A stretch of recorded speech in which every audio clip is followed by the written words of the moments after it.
So 8 o'clock soccer? On a Saturday? 8? Because they're high school. Oh. What's that? Oh.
Ready? The March 19th, 2026 legislative session of the Anne Arundel County Council is called to order. Please ensure all phones and electronic devices are set to silent. Please rise for the invocation and the Pledge of Allegiance. Please pray as your custom as I pray according to mine. As we gather today, let us be mindful of the purpose that brings us together. May our discussions be marked by mutual respect, our decisions by wisdom, and our actions by a commitment to the common good. Amen. I pledge allegiance to the flag of the United States of America and to the republic for which it stands, one nation, under God, indivisible, with liberty and justice for all. Before we open our discussions and public hearings, I would like to remind everyone in attendance, whether testifying or as a member of the audience, we must maintain decorum at all times within these chambers. Please understand that individual conversations in the audience are very disruptive to the proceedings, and I would kindly ask you to step out of the chambers if a side discussion is necessary. We will now open our invitation to the audience. This is an opportunity to speak briefly on any subject not included in the printed agenda. Madam Secretary, did we receive any testimony through the online testimony tool? Yes, Madam Chair. We received 4 pieces which were shared with the council, added to the website, and also added to the record. And I would also like to read the ethics statement before we move on to the Yes, please. I'm sorry. I skipped over. Madam Secretary, please read the ethics statement. The Ethics Commission has asked that I advise you that under certain circumstances, members of the public may qualify as lobbyists when they testify before the County Council. If so, the law requires that certain information be filed with the Ethics Commission. The Chair of the Ethics Commission has asked that those who wish to testify in any form review the general information on lobbying sheet located on the Ethics website under Forms and Publications. If there are any questions about lobbying requirements, please contact the Ethics Commission at 410-222-4412. We will now call on individuals who signed up ahead of the meeting. When I call your name, please come up to the table and have a seat. When it's your turn, state your name and address for the record. Remarks will be limited to 2 minutes. Please listen for the buzzer and respect the 2-minute time limit as others are signed up to speak.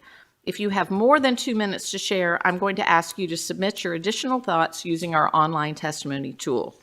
We have 2 people signed up ahead of time, Anya Parks and Kyle Nimhard. Ms. Woods, who signed up, yours is on a topic on a bill, and you will be called up at that appropriate time. Just if Ms. Woods is here, I just want to let her know that. If there's anyone else here who wishes to speak on an item not on the agenda, you may come forward at this time. Mr. Nimhart. Kyle Nimhard, Glen Burnie, Maryland. Thank you, Madam Chair, members of the County Council. Nicholas Butler ironically states, specialization is the way we learn more and more about less and less until we know everything about nothing. Large, well-funded special interest groups often possess a gravitational pull that can make the concerns of a single resident feel like a whisper in a thunderstorm. Their size provides powerful voice, but it creates structural rigidity like a massive ship that can't turn quickly. Some may recall the images of the Titanic. Special interest groups are obviously not without purpose, and many, not all, but many of them do great work rooted in bringing awareness to issues and causes that can improve the lives of many. Decision makers need to have the ability to balance these voices. No special interest group, organization, or entity should have more weight than an Anne Arundel County resident. I guarantee that buried within these messages from these organizations, there are still nuanced differences in opinions amongst the individual members. Ignoring this dynamic has already sowed division between county residents and the noble organizations that otherwise agree on the broader issues. Some have chosen to take it a step further and claim this as a political victory, only furthering these divisions. We should be working to build consensus. That is the mark of a good leader. Where can we find common ground? The common ground is found in nuance, the ability to filter through the noise. I know the importance of consensus building. You don't build consensus by running away from the opposing view. You take it head on because you're confident in your philosophy that you can handle the possibility of being faced with a valid counterpoint. This is why I've decided to enter the Democratic primary for county executive.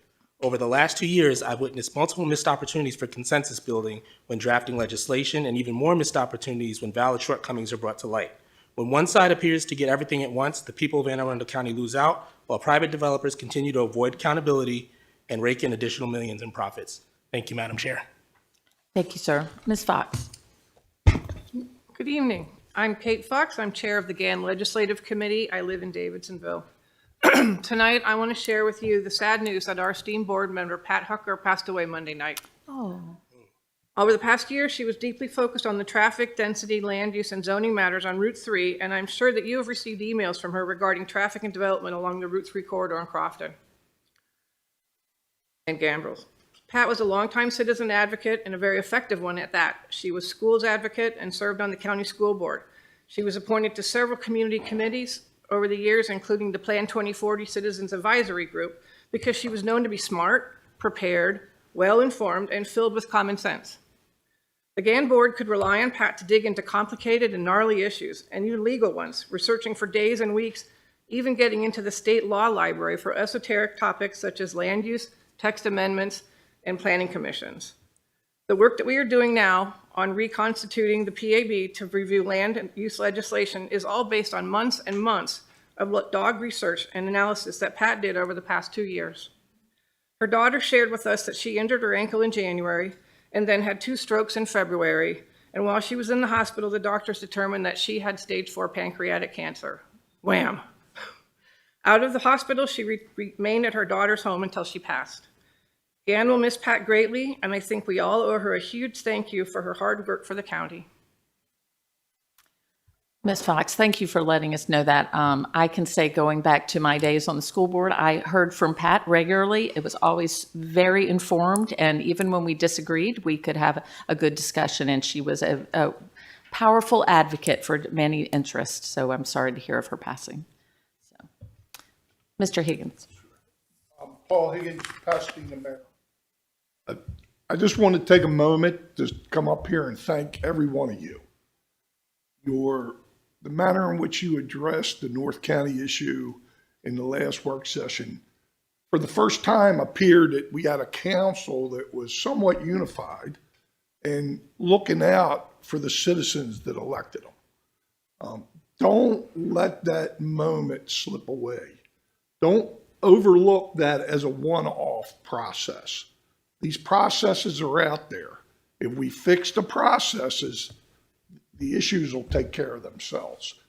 If all we do is try and fix issues, we are always going to have issues.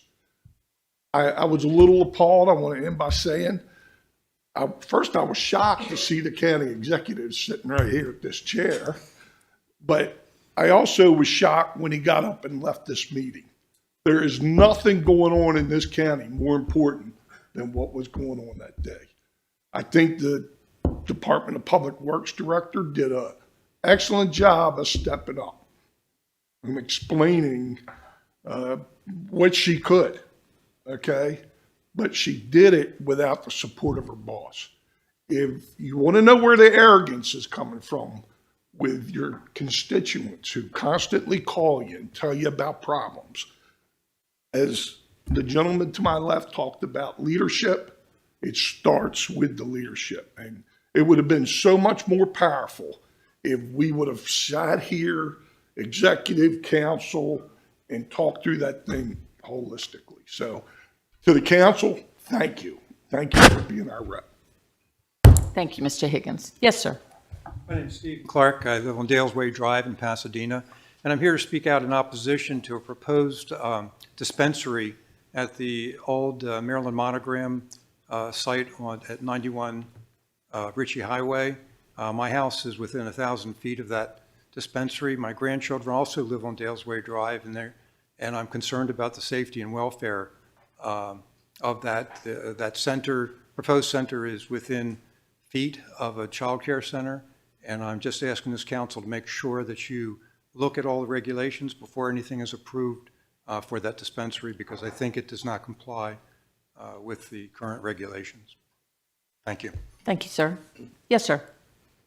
Good evening, Madam Chair. I'm Jeff Kubik. I recently moved to Pasadena on Dales Way Drive. I'm a lifelong county resident and a military veteran. I was shocked to find out in August of last year that Maryland Monogram, located on 91 Ritchie Highway, was sold, and the property is to be turned into a dispensary. As an ordinary citizen, I don't normally get involved in politics other than voting at elections, but I'm now in a role as a community organizer to protect the safety and welfare of my family and the community. I researched the Bill 5623, which was passed in this council in July of 2023, with little to no public comment.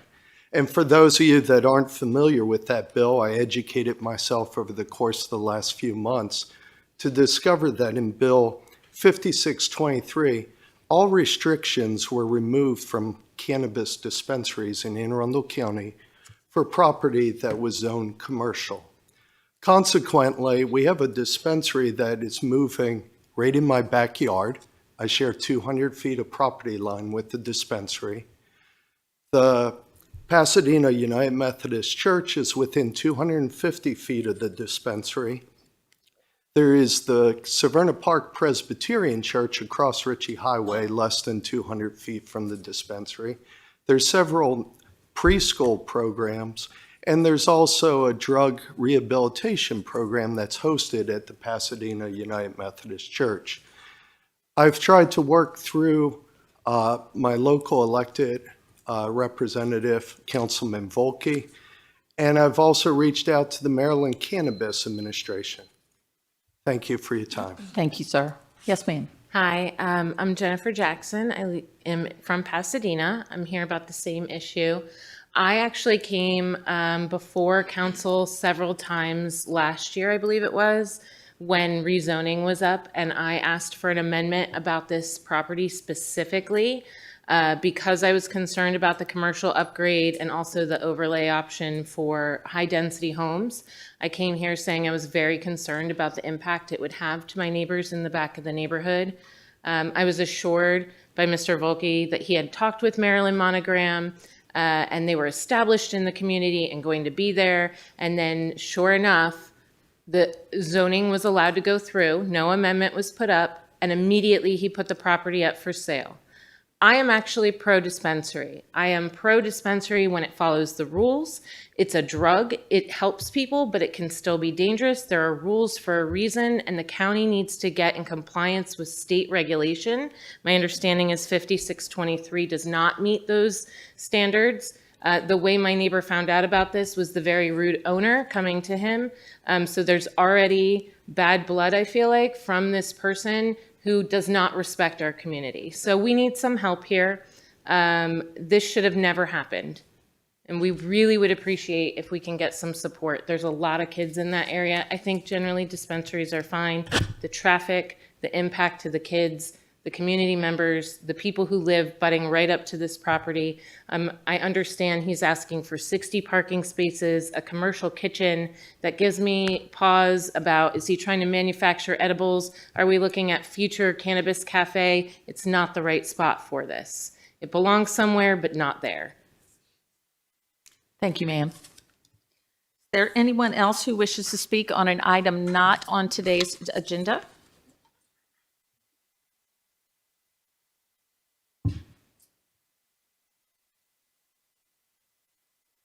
Mr. Svensson. Hi, Kurt Svensson, Arnold, Maryland. I'm here to call attention to the false narrative in the county executive's newsletter of this past Friday about the increased cost of capital projects. The story goes like this. The Department of Public Works, DPW, is requesting additional positions in the upcoming budget for a capital program optimization initiative. He describes how the SHU administration, and even his own administration, has greatly expanded the capital program. With that background, he then drops the bomb. Quote, the same DPW team that was working on 450 projects in 2016 is responsible for 650 projects today. He then explains how that increased in unfunded workload, quote, slowed things down, delays were commonplace, and costs per project rose. This is powerful and scary stuff, but it's not true. It's not clear if the executive is referring to direct project management costs or indirect support costs, but in either case, these costs are paid for by the Capital Projects Fund and determined as a percentage of each capital project's cost. That's how it works. As the number and total cost of capital projects increases, so too does the capital projects recoveries revenue item in the general fund. Just look at the capital projects recoveries revenue in the general fund. It's increased substantially from $8.8 million in 2016 to $15.3 million in 2024. That's an increase of $6.5 million or 74% over just 8 years. So the question is this: if the DPW team that was working on 450 projects in 2016 is the same team that's responsible for 650 projects today, then what was that increased capital projects recoveries revenue spent on? Ponder that. Thank you, Mr. Svensson. So the invitation to audience is now closed. Is there any item any council member would like to place on the agenda? All right. May I have a motion that the partial reading of any bill, resolution, amendment to a bill or resolution or minutes constitutes the reading of the whole? So moved, Allison Pickard. Second. Madam Secretary, please read the minutes of the legislative session of March 2nd and the closed meeting minutes of March 2nd, 2026. Do you wish to make sure that the rest of the council believes in the motion in the second? Oh, I guess we should vote on that, shouldn't we? Sorry, we got a second. All in favor? Aye. Any opposed? Okay, now, I'm just jumping over things tonight. It's all right. I will now read the minutes. The county council meeting was called to order by Chair Hummer at 7:04 p.m. It was opened with an invocation given by Mr. Volke and was followed by the Pledge of Allegiance led by Boy Scout Troop 339 from Severna Park. The meeting was held in the county council chambers in Annapolis, Maryland. Now for the minutes of the closed session on March 2nd. A closed meeting was held on March 2nd, 2026 in accordance with Section 305B1 of the General Provisions Article of the Annotated Code of Maryland to discuss a personnel matter. Chair Hummer opened the meeting at 10:55 p.m. and was held in room 143 of the Arundel Center in Annapolis, Maryland. All right. May I have a motion to approve the minutes of the legislative session of March 2nd and the closed meeting minutes of March 2nd, 2026? Rodbean, so moved. Okay, all in favor? Aye. Motion carries. The minutes of the legislative session of March 2nd and the closed meeting minutes of March 2nd, 2026 stand approved as read. Madam Secretary, please read the title of the bills to be introduced this evening. Bill number 2026, an ordinance concerning payment in lieu of taxes, homes at Shelley, Glen Burnie, Maryland. Bill number 2126, an ordinance concerning payment in lieu of taxes, Odin Junction 4, Odenton, Maryland. Bill number 2226, an ordinance concerning payment in lieu of taxes, Odenton Junction 9, Odenton, Maryland. Bill number 2326, an ordinance concerning public ethics, definitions, campaign contributions, subdivision and development, mandatory disclosures. And Bill number 2426, an emergency ordinance concerning zoning, Baltimore City Sewer Service Area moratorium.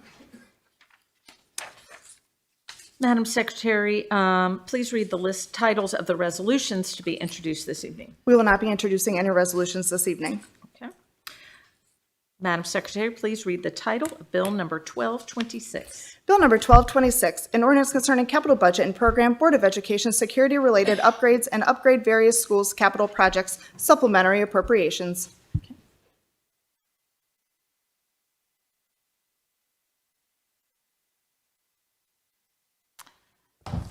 Mr. Hunt? Thank you, Madam Chair. Just give me one moment here.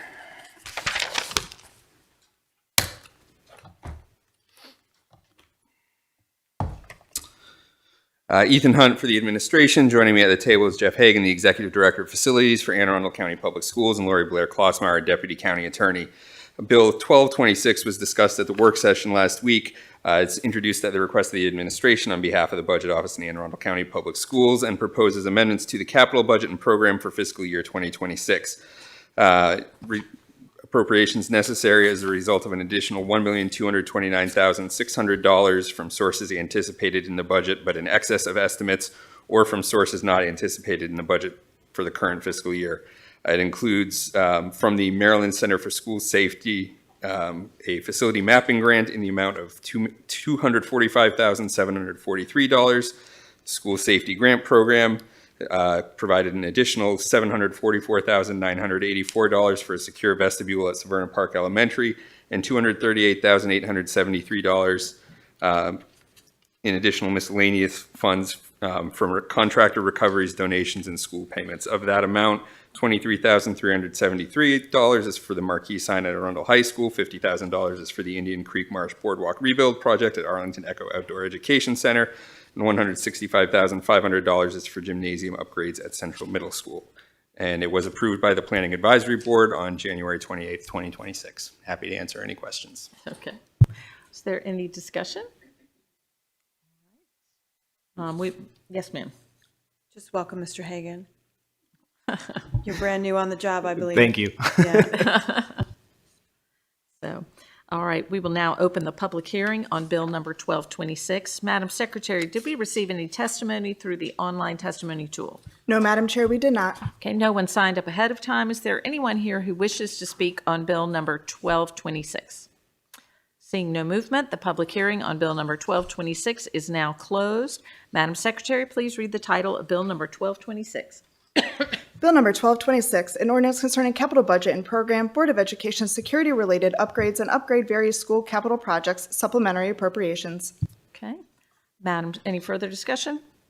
Madam Secretary, please call the roll on Bill number 1226. Ms. Fiedler. Aye. Ms. Rodvian. Aye. Ms. Ledbetter. Aye. Mr. Smith. Ms. Pickard.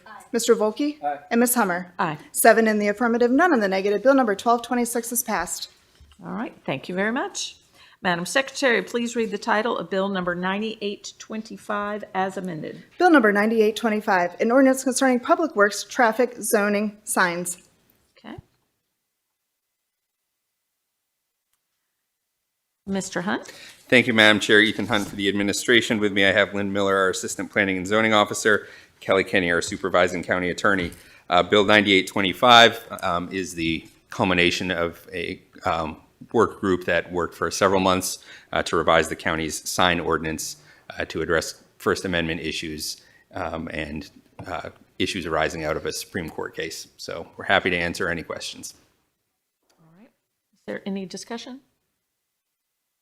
Ms. Fiedler? Thank you, Madam Chair. I would just say it does a lot more than that as well. Correct. Okay, just for the record. So, all right, we will now open the public hearing on Bill number 9825 as amended. Madam Secretary, did we receive any testimony through the online testimony tool? No, Madam Chair, we did not. Okay, we will now call on individuals who signed up ahead of the meeting. When I call your name, please come up to the table and have a seat. When it's your turn, state your name and address for the record. Remarks will be limited to 2 minutes. Please listen for the buzzer and respect the 2-minute time limit as others are signed up to speak. If you have more than 2 minutes to share, I'm going to ask you to submit your additional thoughts as early as tomorrow using our online testimony tool. We have one person who signed up ahead of time, Anya Parks. And if there's anyone else who wishes to speak on Bill number 9825, you may come forward at this time. Not seeing any movement, so I don't believe Ms. Parks is here. So the public hearing on Bill number 9825 is now closed. Madam Secretary, please read the title of Bill number 9825 as amended. Bill number 9825, an ordinance concerning public works, traffic, zoning, signs. Okay, any further questions or discussion? All right. Madam Secretary, please call the roll on Bill number 9825 as amended. Ms. Fiedler. Aye. Ms. Rodvian. Aye. Ms. Ledbetter. Aye. Mr. Smith. Ms. Pickard. Mr. Volkey. And Ms. Hummer. Aye. 7 in the affirmative, none in the negative. Bill number 9825 as amended has passed. Madam Secretary, please read the titles of Bill number 126 and Bill number 226. Bill number 126, an ordinance concerning general development plan, Region 6 plan, and Bill number 226, an ordinance concerning comprehensive zoning, Region 6. Mr. Hunt? Thank you, Madam Chair. Ethan Hunt for the administration. With me, I have Kelly Kenny, our Supervising County Attorney, Cindy Carrier, our Planning Administrator, and Patrick Hughes, our Senior Planner from the Office of Planning and Zoning. Bills number 126 and 226 are for the adoption of the Region Plan and Comprehensive Zoning for Region Planning Area Number 6, which covers Crownsville and parts of Millersville. It has been discussed at a number of prior council meetings and a work session. We're happy to answer any questions or discuss amendments at the appropriate time. All right, is there any discussion? Does anyone object to a joint public hearing on bills number 126 and 226 as they are both related to Region 6? Okay. We will now open the joint public hearing on bill number 126 and bill number 226. Madam Secretary, did we receive any testimony through the online testimony tool? Yes, Madam Chair. We received 19 pieces for Bill number 126 and 34 pieces for Bill number 226, which were shared with the council, added to the record, and posted to the website. Okay. We will now call on individuals who signed up ahead of the meeting. When I call your name, please come up to the table and have a seat. When it is your turn, please state your name and address for the record. Remarks will be limited to 2 minutes. Please listen for the buzzer and respect the 2-minute time limit as others are signed up to speak. If you have more than 2 minutes to share, I'm going to ask you to submit your additional thoughts as early as tomorrow using our online testimony tool. We have 13 people signed up. I will call the first 6 to come up. Deborah Beresnick, John Beresnick, Anya Parks, Deborah Weller, Mary Beth Love, and Elizabeth Schroka.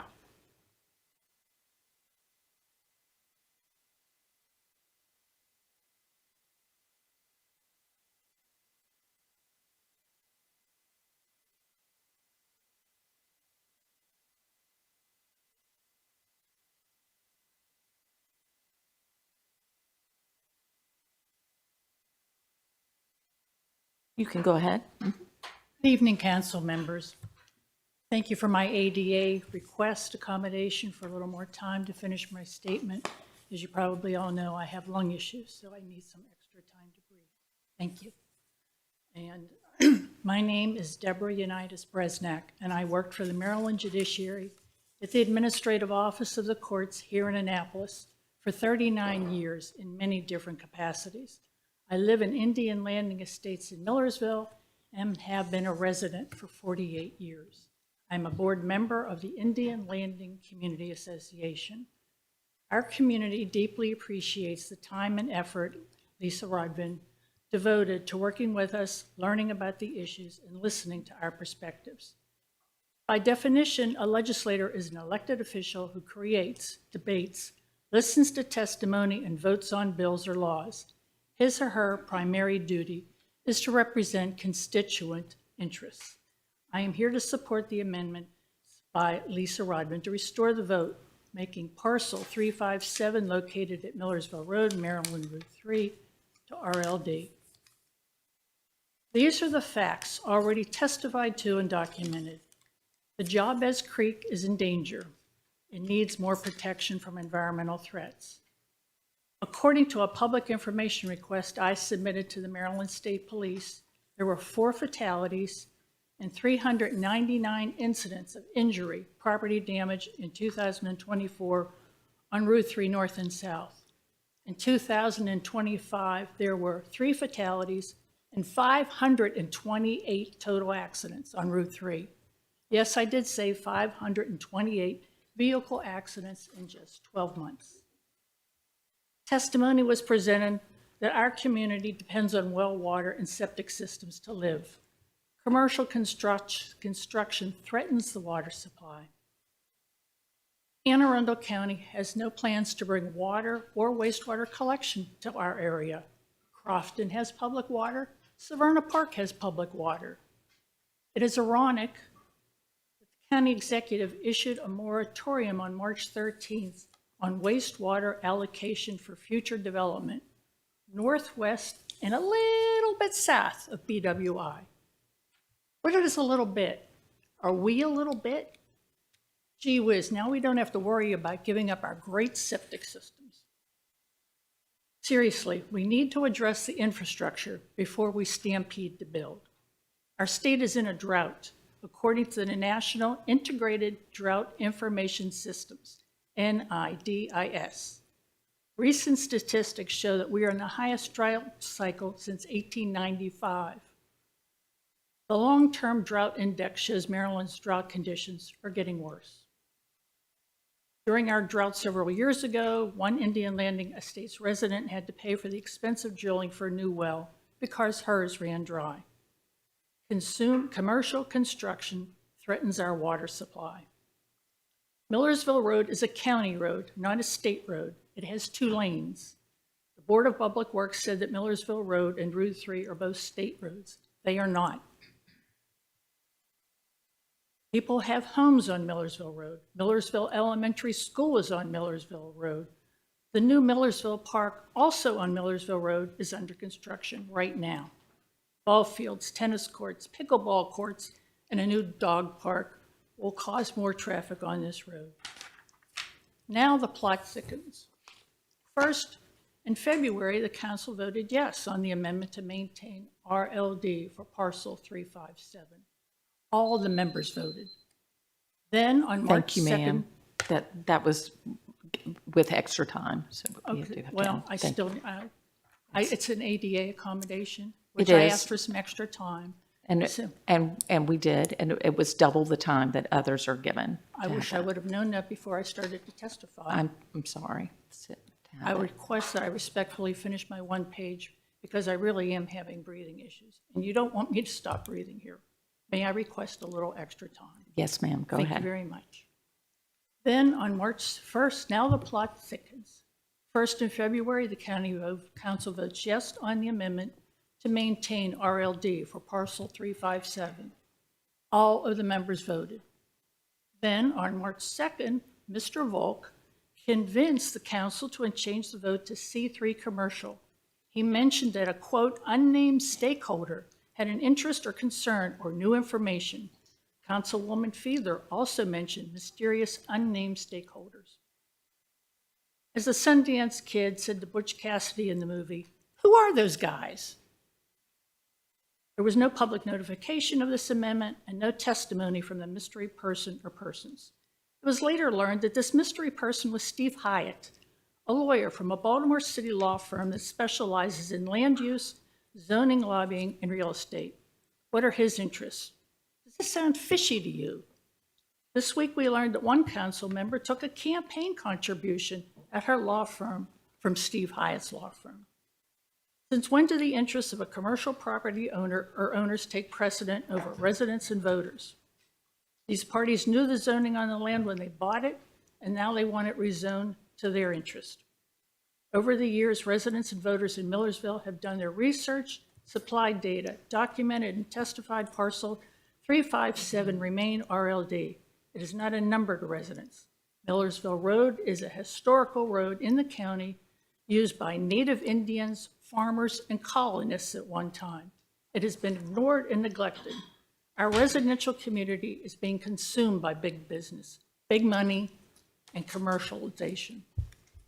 As the late Judge Chasnow lectured to Maryland judges at the Judicial Institute, you cannot put the toothpaste back in the tube. We respectfully ask you to listen to your constituents and vote to retain RLD status to this property. Thank you for your time. Thank you, ma'am. Yes, sir. Thank you. First, I'd like to thank you for the granting of the exception of the 2-minute rule for glaucoma issues. I'll try to do the best I can. Good evening. I am John Bresnak and a resident of Millersville for almost 50 years. My background is varied. Of the 23 years, I taught law for 20 of those years. I was on the curriculum committee that revised the law curriculum. I was an owner of residential and light commercial inspection firm for 25 years. Also, I did residential and commercial appraising, construction, estimation, and I testified in court on behalf of a client. I would like to begin with the political phrase that we all should know. Elected officials should defer to the will of the people. The will part is pretty clear, but the people concept becomes quite vague. Within the people concept, in the beginning, we have Arundel County residents and voters, as well as the people of Millersville. But after that, the people concept becomes nebulous. The term stakeholder is a catchphrase and has been thrown around quite lately. But now we have numerous unnamed stakeholders and outside influencers within this equation. We also have unintended stakeholders and exterior detractors within this arena. Don't forget that money could be offered and accepted now and in the future regarding this whole issue. These outside influencers may not have the best intentions for the Millersville area. There has been extensive commercial encroachment within Route 3 corridor, including Millersville. Where is the protection from this commercial creep? Again, this all goes back to the will of the people being protected by elected officials or follow the money. After over 250 years ago, our founders had strong feelings regarding the elected. It is an honor to serve the people. Don't be influenced by money offered your way. Consider both sides of an issue. Use your own individual reasoning and due diligence to make a decision. I haven't even addressed the infrastructure deficiency along the Route 3 corridor. This has been mentioned. Well water aquifer threatened, wastewater and the septic issue, electrical blackouts and brownouts. What about the schools impacted? Specifically, within the last 2 to 3 weeks, we had a brownout that impacted our elected oven and knocked out our heat pump. A new heat pump costs $20,000 to $25,000. All these negative salient factors are choking the Millersville residents. Please save the RLD status of parcel 357. But you have to look beyond and around 357 of what's happening. Okay? The infrastructure surrounding Millersville is at risk. The 357 parcel issue goes beyond the Millersville area. From Gambrels, Millersville, Odenton, Glen Burnie, Severn, these areas along the Route 3 corridor are extremely impacted now and likely in the future. Please do not let campaign money accepted now or promised in the future impact your decision. Thank you. Thank you, sir. Yes, ma'am. My name is Deborah Weller. I'm representing the Old Millersville Neighborhood Association. I also want to mention that I have 30 years of planning experience. Omna supports Amendment 5 and 9. We are trying to understand how moving the entrance south will improve safety in this case, and I'm referring to parcel 357 for the development. Traffic from north, east, and west would enter and exit via Millersville Road due to the configuration of Route 3. Only northbound traffic could use a Route 3 north entrance or exit. In a 2022 letter, SHA ranked their preferences for the Route 3 access: no access, entrance only, and entrance and exit. They were especially concerned about the safety issue of option 1. The owners at that time wanted the Route 3 access to improve their internal circulation, not for safety. In addition, there was no analysis of the effect of the additional cars on the Route 3 Millersville intersection. If there is new SHA information, it has not been shared, and we have asked the council members, some of the council members. If the access point is entrance only, moving it further south will not impact safety. If the plan includes an entrance and exit, moving it south will tempt drivers to cut across Route 3 north to reach the left lane to travel west or access Wawa. Less safety, more accidents. Basically, this is a poor place for commercial development. Also, not upzoning the RLD parcel allows it to serve as a critical transition zone that buffers the agricultural corridor anchored by the Greer and Hansel Hill Farm and Hartford cattle operation. Hansel Hill Farm has expressed interest in acquiring the parcel. Such a perfect way to support agriculture. Thank you, Ms. Weller. Yes, ma'am. Good evening. My name is Mary Beth Love. I have resided on Cecil Avenue for 40 years. I come to the council again tonight asking support of Amendment 9 this time to preserve RLD zoning and rural land use for 679 Route 3 North. On March 2nd, Mr. Volke noted the parcel is a small sliver abutting a large property. 3/4 of an acre is not by any means a small sliver. With proper services, a developer in this county would put 3 to 4 townhouses on a lot that size. But upzoning and abutting 7 acres commercial to a 27-acre expanse of farmland and rural community is wrong. It was also stated that upzoning would allow the commercial ingress-egress to be further from Millersville Road. The parcel driveway sits on the southern end of the start of a right turn lane onto Millersville Road off Route 3 North. This is not an issue to ignore, but further reinforces the other safety issues for not upzoning. This same argument was presented by Steve Hyatt in 2021 at the administrative hearing for the zoning variance to commercially develop this parcel as part of the strip mall. This hearing was transparent with community and developer testimony. OPZ opposed it, the variance was denied, and the appeal was dismissed by the administrative officer. The decision noted that the owner was not under undue hardship, so the variance would have been a convenience to the owner, not a necessity. The owners knew the zoning and the highway limitations when they purchased both parcels. They had the ability to modify their plans to find reasonable uses within those constraints.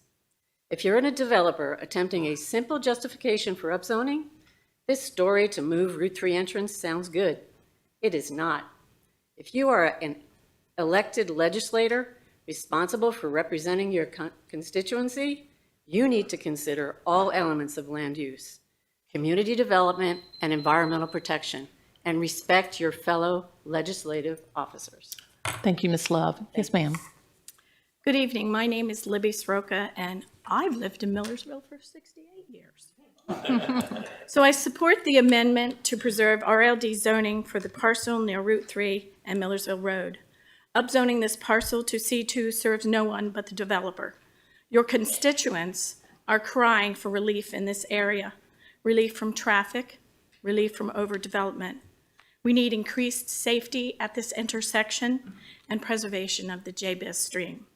It is my understanding that in recent reversal of support for Amendment 1 on March 2nd, several members cited OPZ's support for C2 zoning. I value OPZ's work, but they are wrong. Why are they wrong? 1, OPZ dismissed the overwhelming public opposition to upzoning delivered during its own Region 6 process. OPC overrode SAC's recommendation to keep RLD zoning. OPZ's current support for upzoning abruptly contradicts their previous positions on the 211 Comprehensive Plan, the Plan 2040 development, and the 2021 variance hearing. Nothing has changed to justify this flip-flop. In fact, more unbridled sprawl has occurred with traffic increasing exponentially. To support this flip-flop, OPZ offers questionable justifications. OPZ says upzoning supports Plan 2040's goal of economic growth and diverse tax base. But a failing intersection in a protected watershed is the wrong place to do this. OPZ says upzoning supports a multimodal crossroad hub with amenities for the community and South Shore Trail. The county has no way to guarantee this. It is merely a suggestion. OPZ claims upzoning will improve development design, protect the Jebez, and cultural resources. We see how that went with the demolition of historic house on site. This is a time where we can provide a transition from intense development and create space, even if it means limiting what can be built on this site. Thank you, Ms. Stroka.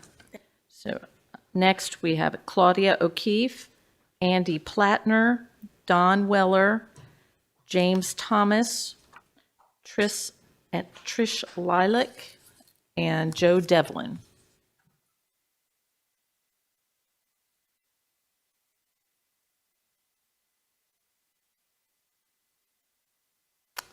And I think we have seats, and Melissa Moore.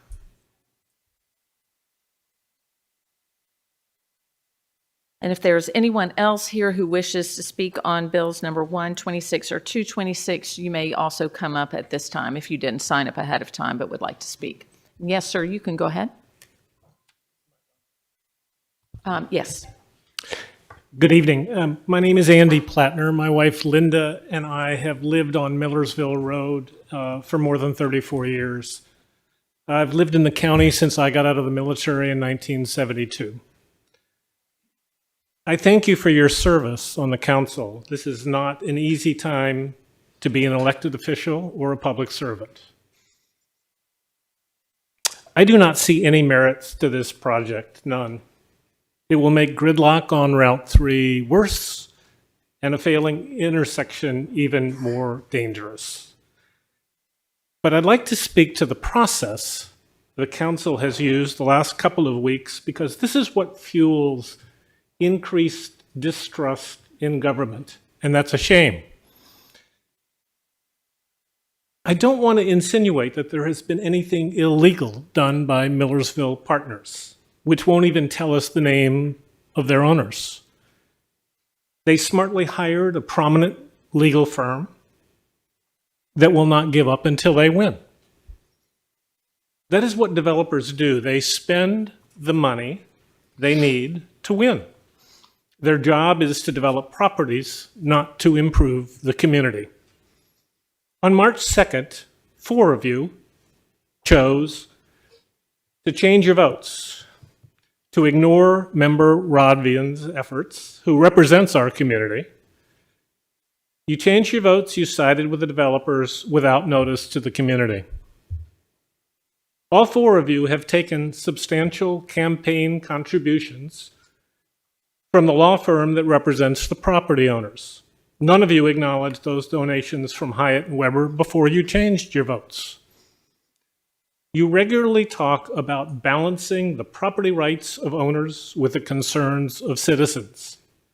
But the trail of big dollars makes it feel to the public as if the developers have their thumb firmly on the scale. Thank you, Mr. Plattner. So, yes, sir. We're just going to go down the row. Yes. My name is David Demers. I live on Linda Lane in Millersville. I'm within a mile of this parcel that we've been talking about tonight. I want to thank Ms. Rodvine for reintroducing this amendment to keep the property zoned RLD. The this parcel. I strongly support that effort. I also want to thank Ms. Picard and Mr. Volke for responding to my emails a couple of weeks ago on this same issue. You've already heard all the testimony in favor of keeping this property zoned RLD. I'm not going to repeat it. I strongly support this effort. Thank you. Thank you, sir. Yes, sir. It's Brian Runk from Hansel Drive, Millersville. I apologize. My wife, who lives for this stuff, was unable to make it, so she sent me. I have nothing to read, so here we go.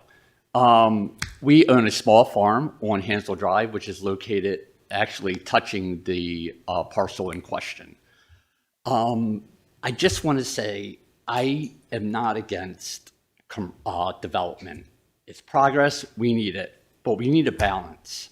We have zoning for a reason. We have RLD, we have C1, and I don't understand how we can allow developers develop all their C property and then come back and say, hey, we're going to change RLD. I don't think that's fair for us and the community. Listen to everyone here. Been here for 68 and 40 years. I've only been here for 5 years. My wife lived here. I'm a transplant. I can only imagine what Millersville looked like back then. But I want to talk about legacy. We own a 2-acre farm. We have hundreds of children coming by and parents. We teach them sustainability on this small farm. We have people getting bees now and starting homesteads. It's a legacy. What are we leaving for our future generations? I mean, we have generations here for 50, 60 years. I'm 5 years. I'm trying to pick up the torch and move forward. If we can do what we do for the community in 2 acres, can you imagine what we could do with 7.5 acres or 5 acres? We don't need another Starbucks. We don't need another Dunkin' Donuts. We don't need another car wash. We have 4 within a mile radius. That is no legacy for our future generation and these children. Thank you. Thank you, sir. Yes, sir. Hi, I'm Don Weller from Old Millersville. I support Amendment 9 to preserve RLD zoning for 679 Route 3 North. It's been argued that upzoning this parcel would move the commercial site's Route 3 access further from the intersection. This emphasis ignores how drivers could actually access the site. The wide median and few crossings between north and southbound Route 3 constrain travel and will force site access onto Millersville Road. Here's why. Users arriving from the northwest and east could not easily reach a Route 3 entrance and would enter from Millersville. Only arrivers from the south could enter from Route 3. Likewise, departing users heading west, east, or south would exit onto Millersville. Only users heading north should exit directly on 3. If SHA even allows a Route 3 exit, moving it south may make it less safe because it will further tempt drivers to blast across Route 3 to enter Wawa or to turn left on 175. Because most access will be on Millersville Road and safety impacts there will be bigger than on Route 3, the site's Millersville frontage is shorter than on Route 3, so the Millersville Road access will be closer to the intersection. The top mediation priority is controlling Millersville Road impacts, not tweaking the Route 3 access. Shifting that access is just one idea that doesn't even address the biggest access problem. It just doesn't trump all the other reasons not to upzone. More traffic, less safety, more impervious, more Jabez damage, more rural land lost, overwhelming public opposition, and the advice of the council member who actually represents Region 6. Please don't accept this oversimplified idea of upzoning just to move the Route 3 access. Instead, retain RLD zoning for this lot. Thank you. Thank you, sir. Yes, ma'am. Hi, my name is Trish Lillick, and I support Ms. Rajian's amendment to restore RLD to parcel 357, et cetera, 0700. Okay. What are the benefits of retracting C2 and not advancing the southernmost entrance to the sliver parcel? 1, restoring RLD zoning allows the parcel to be a vital transition zone, protecting the existing local agricultural corridor. And 2, RLD zoning will preserve both undisturbed land and current ongoing agriculture there and promote agritourism locally. This use and location benefits our community and your constituents in the adjacent corridor regions as well. If this doesn't occur, then, as a minimum, I believe the conversion of this parcel should be delayed until the following conditions are met, and there are 4. 1, environmental protection. The Jabez Branch watershed overlay should be formally adopted to ensure that thermal pollution from stormwater is adequately addressed. Although strict, our county stormwater standards do not provide the protection required for the Jabez. Until the overlay is in place, the best way to meet the Plan 2040 commitment to Jabez is to not upzone and develop more land in our watershed. Number 2, agricultural preservation. The neighboring farms should be approached regarding placement into agricultural preservation. This step is essential to protect these lands from the highway sprawl that is increasingly impacting Route 3 North and South. Traffic analysis, high time. Number 3, a thorough determination of the actual impacts on traffic for Route 3, Millersville Road, and Route 175 must be conducted. Number 4, an alternative acquisition plan. Please, County, consider exploring the possibility of purchasing it and make it part of the South Shore Trail and the State Highway Administration's proposed trail along Route 3 South. Thank you for considering these points on safety. Thank you, ma'am. Yes, ma'am. I'm Melissa Moore. I'm on Tailwind Lane in Crownsville, Maryland. And I'm requesting that you rescind Amendment 4 in Bill 126 and Amendments 2, 3, and 8 in Bill 2-26. I was a member of the Region 6 Stakeholder Advisory Committee. We spent nearly a year reviewing and planning and talking to residents in the Region 6 area, specifically, at least for me, in the Harold Harbor, Fairfield Loop, and Overlook area, the South Shore Elementary School also. After speaking to all of these residents, it became very clear that further commercial development in this area is not needed and is opposed. The Dunkin' Donuts is bad enough, but we understand that one. Sadly, the council did not take that recommendation or the recommendation of the OPZ and instead supported development. The Amendment 4 in Bill 1-26 and Amendment 8 in 2-26, the change from rural to commercial. Zoning experts explain that the property owner would be able to conduct all activities in their request under the current zoning, so no change is needed. Keeping the current zoning would make sure that future development won't happen. Amendments 2 and 3 are the worst. Those are taking zoning to C4. This would allow 2 large commercial developments right across the street from the new Dunkin' Donuts, and just before an intersection that is already a nightmare, General's Highway and Harold Harbor.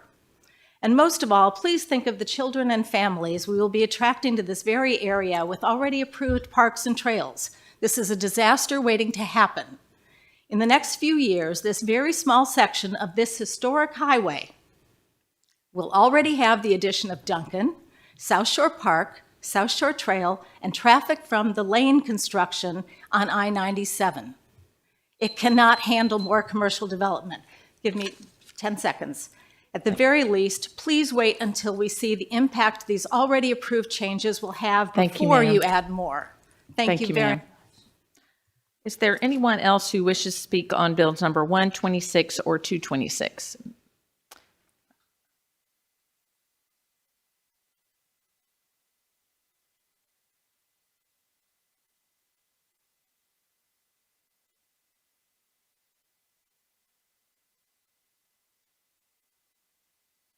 Yes, sir. Good evening. I'm Jules Smith. I'm the president of the Renaissance Festival, and I'm sorry. Go ahead. I'm sorry. I was thinking a different bill, but that is this one. Yes. Yeah, and it looks like you're trying to step up, or whoever making it, recommendation is trying to step it up several from rural to RLD and then from rural to R1. And I use this one for parking. I still have years and years left on my lease. And I'm not a zoning guy, so I'm not really following everything that's going on here, but I'm just here to tell you that I'm not in favor of this because I'd like to stay in business and keep employing people and providing the tax revenue I do to the county and the amusement tax revenue I do. And I'm with the, here with me, although we all arrive differently, separately, not planning to, but is the owner of this property, and she is opposed to this too, and she's a member of the family. It's all divided among family people and used for different, it's all used by us except for this back part, and we do grow agriculture on it. We do take hay cuttings off of it once, twice a year if we're able to, before our event opens. I'm just looking for a little clarity, and I'd like to express my opposition to it. Thanks. All right. Thank you, sir. All right, the joint hearing on bills number 126 and 226 is now closed. Madam Secretary, please read the title of bills number 126 and 226. Bill number 126, an ordinance concerning general development plan, Region 6 plan, and bill number 226, an ordinance concerning comprehensive zoning, Region 6. Okay. As we move forward, there is going to be some back and forth between bills in order to keep new amendments about the same properties together, just for clarity. So any further discussion before we move forward with amendments? Okay, there are 2 amendments to bill number 126 and 2 amendments to bill number 226. Madam Secretary, for the upcoming amendments requiring signs for at least 10 days before this legislative session, were signs posted on the subject property and was notice of the proposed change of zoning posted to the County Council website? Yes, Madam Chair. Okay. Madam Secretary, please read amendment number 5 to bill number 126. Amendment number 5 to bill number 126. This amendment changes the planned land use for the property known as parcel 357 on tax map 30, located at 679 Maryland Route 3 North Lane, Gambrels, from commercial to rural. Okay. Ms. Rodvian, this is your amendment. Thank you. I think you've actually heard quite a bit of the reasons why it's important to keep this particular parcel with RLD zoning. There are traffic implications that would come with an upzoning, that it would create possibly a more dangerous entrance from Route 3 into any commercial property there. There are actually, if you look at a sort of Google map of this area, you'll see that it actually is. There are several working farms in the immediate area, except for the businesses on the sort of between the 2 northbound and southbound lanes of Route 3. This is, largely agricultural, and you actually heard from one of the farm owners in that area. So this, parcel serves as an important buffer if that corner piece that is now zoned commercial were developed. I know everyone on this council has heard me speak multiple times about the importance of protecting the jobs. The county has spent significant dollars already in restoration of Branch 3. The long-term goal is to restore all of the branches of the Jabez. The restoration that has already been undertaken and is complete is doing wonderfully. The health of that stream is significantly improved. The South Branch also, in fact, I can't remember, I think it was one of my constituents showed me a picture of 2 of the different branches of the Jabez, and one of them showed clear water running where these 2 branches meet. One of them showed clear water, and the other branch was like chocolate milk. And so you really have had a successful restoration on those separate branches. And, adding commercial development, even if it's a small amount, is not going to further that goal and protect the investment that the county has already made. You heard the importance, and I think this isn't something I've raised before, but it actually is something that I was aware of, the importance of the water temperature into the Jabez and minimizing the heat, because the brook trout, which had been present in that stream up until I believe 2018, relies not only on the clarity of the stream, but the colder temperature. And so, we're jeopardizing that by adding additional commercial development, even if it's a small parcel. So with that, I move amendment number 5, and I ask for my colleagues' support. You heard extensive community support for this amendment, and I appreciate everyone that came out tonight to, support this amendment and your community. Any discussion? Administration? Patrick Hughes, Office of Planning and Zoning. We've made comments on this before, and our comments are really the same. We would support the C2 zoning on the property, but we offer no objection to RLD on the property. Is there any further discussion? Madam Chair? Yes. I would just like to add, there really is, if you, I think all of my colleagues are quite familiar with the Route 3 corridor, but if you go just a little bit further south, there is plenty of commercial development and lots of commercial amenities. There is no great need for this parcel to be changed. And obviously the community feels like they have the commercial amenities that they need just a little bit further down the road. So again, I would ask for my colleagues' support. All right, Madam Secretary, please call the roll on amendment number 5 to bill number 126.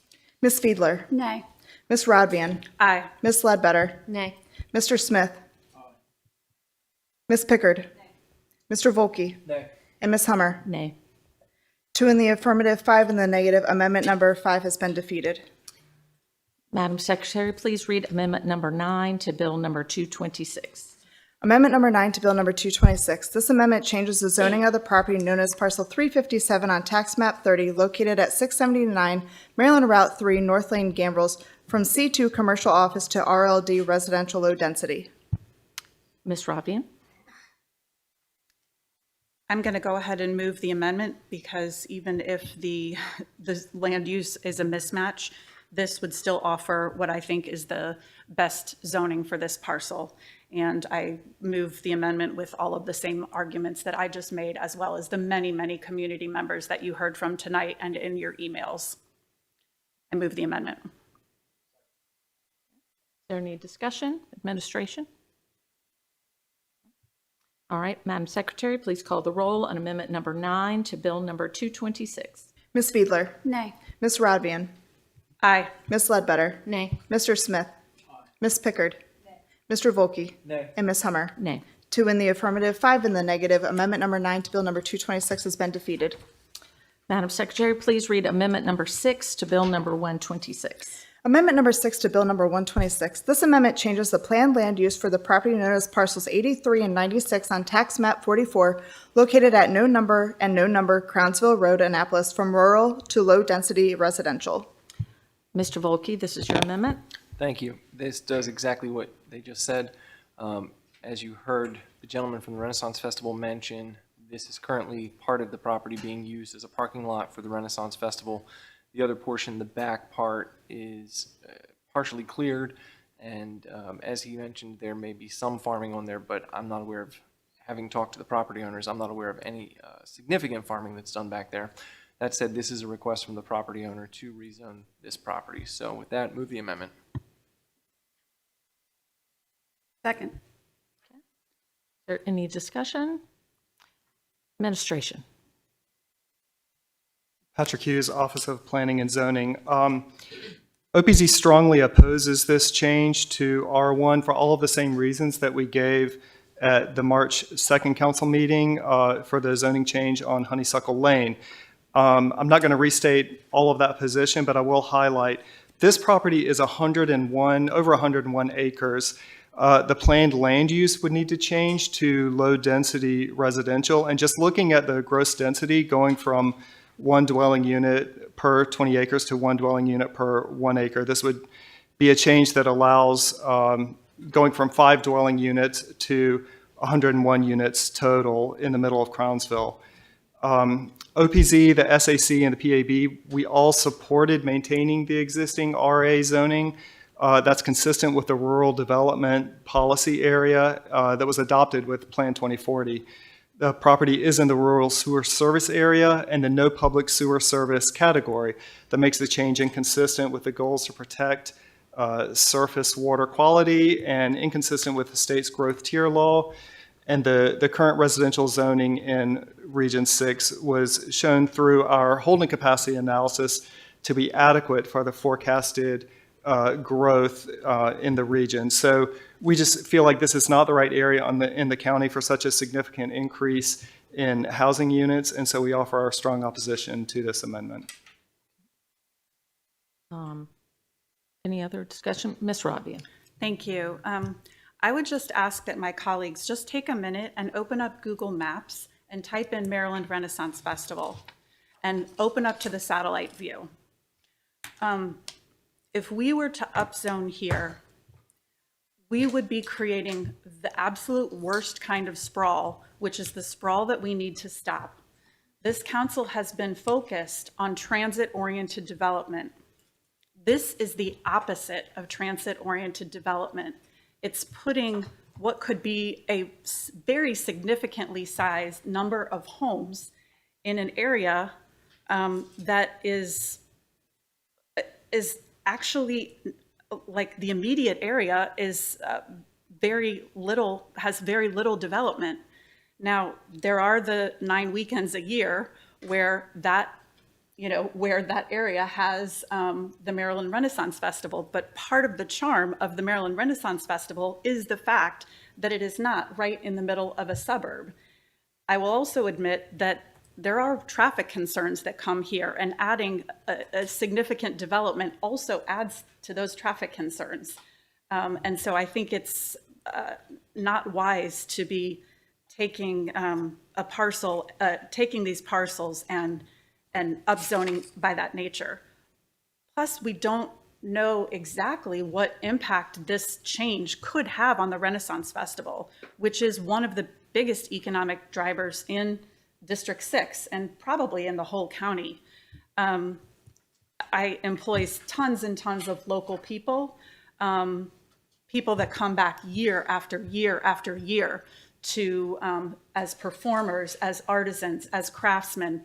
We have something really special here, and changing this zoning really could, we don't know what that impact would be, and I don't think we should jeopardize it by changing this zoning.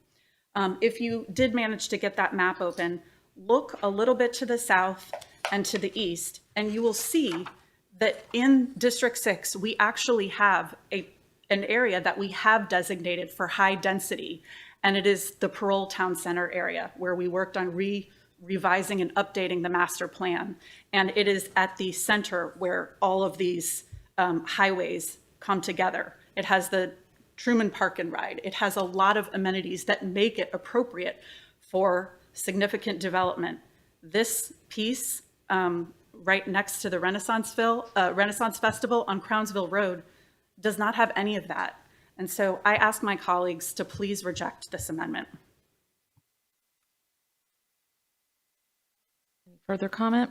Madam Secretary, please call the roll on amendment number 6 to bill number 126. Ms. Fiedler. Nay. Ms. Radbian. Nay. Ms. Ledbetter. Nay. Mr. Smith. Nay. Ms. Pickard. Nay. Mr. Volkey. Abstain. And Ms. Hummer. Nay. 0 in the affirmative, 6 in the negative, and 1 abstain. Amendment number 6 has failed. Madam Secretary, please read amendment number 10 to bill number 226. Amendment number 10 to bill number 226. This amendment changes the zoning of the property known as parcels 83 and 96 on tax map 44 located at no number and no number Crownsville Road, Annapolis from RA rural agricultural to R1 residential. Mr. Volkey. This is the companion bill to, or the companion amendment, excuse me, to the previous amendment that we just voted on. Move the amendment. Second. Okay, is there any discussion? Administration? Same comments as before. Ms. Rabia? I just want to reiterate all of the arguments that I just made in opposition of the previous amendment apply here as well. If you opposed that amendment, please also oppose this amendment. Madam Secretary, please call the roll on amendment number 10 to bill number 226. Ms. Fiedler. Nay. Ms. Rodvian. Nay. Ms. Ledbetter. Nay. Mr. Smith. Ms. Pickard. Mr. Volkey. And Ms. Hummer. Nay. 0 in the affirmative, 6 in the negative, and 1 abstain. Amendment number 10 has been defeated. Madam Secretary, this was not amended, so we will have a vote tonight. Okay. So, Madam Secretary, please read the title of Bill number 126. Bill number 126, an ordinance concerning General Development Plan, Region 6 Plan, and we can move ahead with the final vote, if you'd like. Please call the roll. Ms. Fiedler. Aye. Ms. Rodvian. Aye. Ms. Ledbetter. Aye. Mr. Smith. Ms. Pickard. Mr. Volkey. And Ms. Hummer. Aye. 7 in the affirmative, none in the negative. Bill number 126 as amended has passed. Madam Secretary, please read Bill number 226. Bill number 226, an ordinance concerning comprehensive zoning, Region 6. Madam Secretary, please call the roll on Bill number 226. Ms. Fiedler. Aye. Ms. Rodvian. Aye. Ms. Ledbetter. Aye. Mr. Smith. Ms. Pickard. Mr. Volkey. And Ms. Hummer. Aye. 7 in the affirmative, none in the negative. Bill number 226 as amended has passed.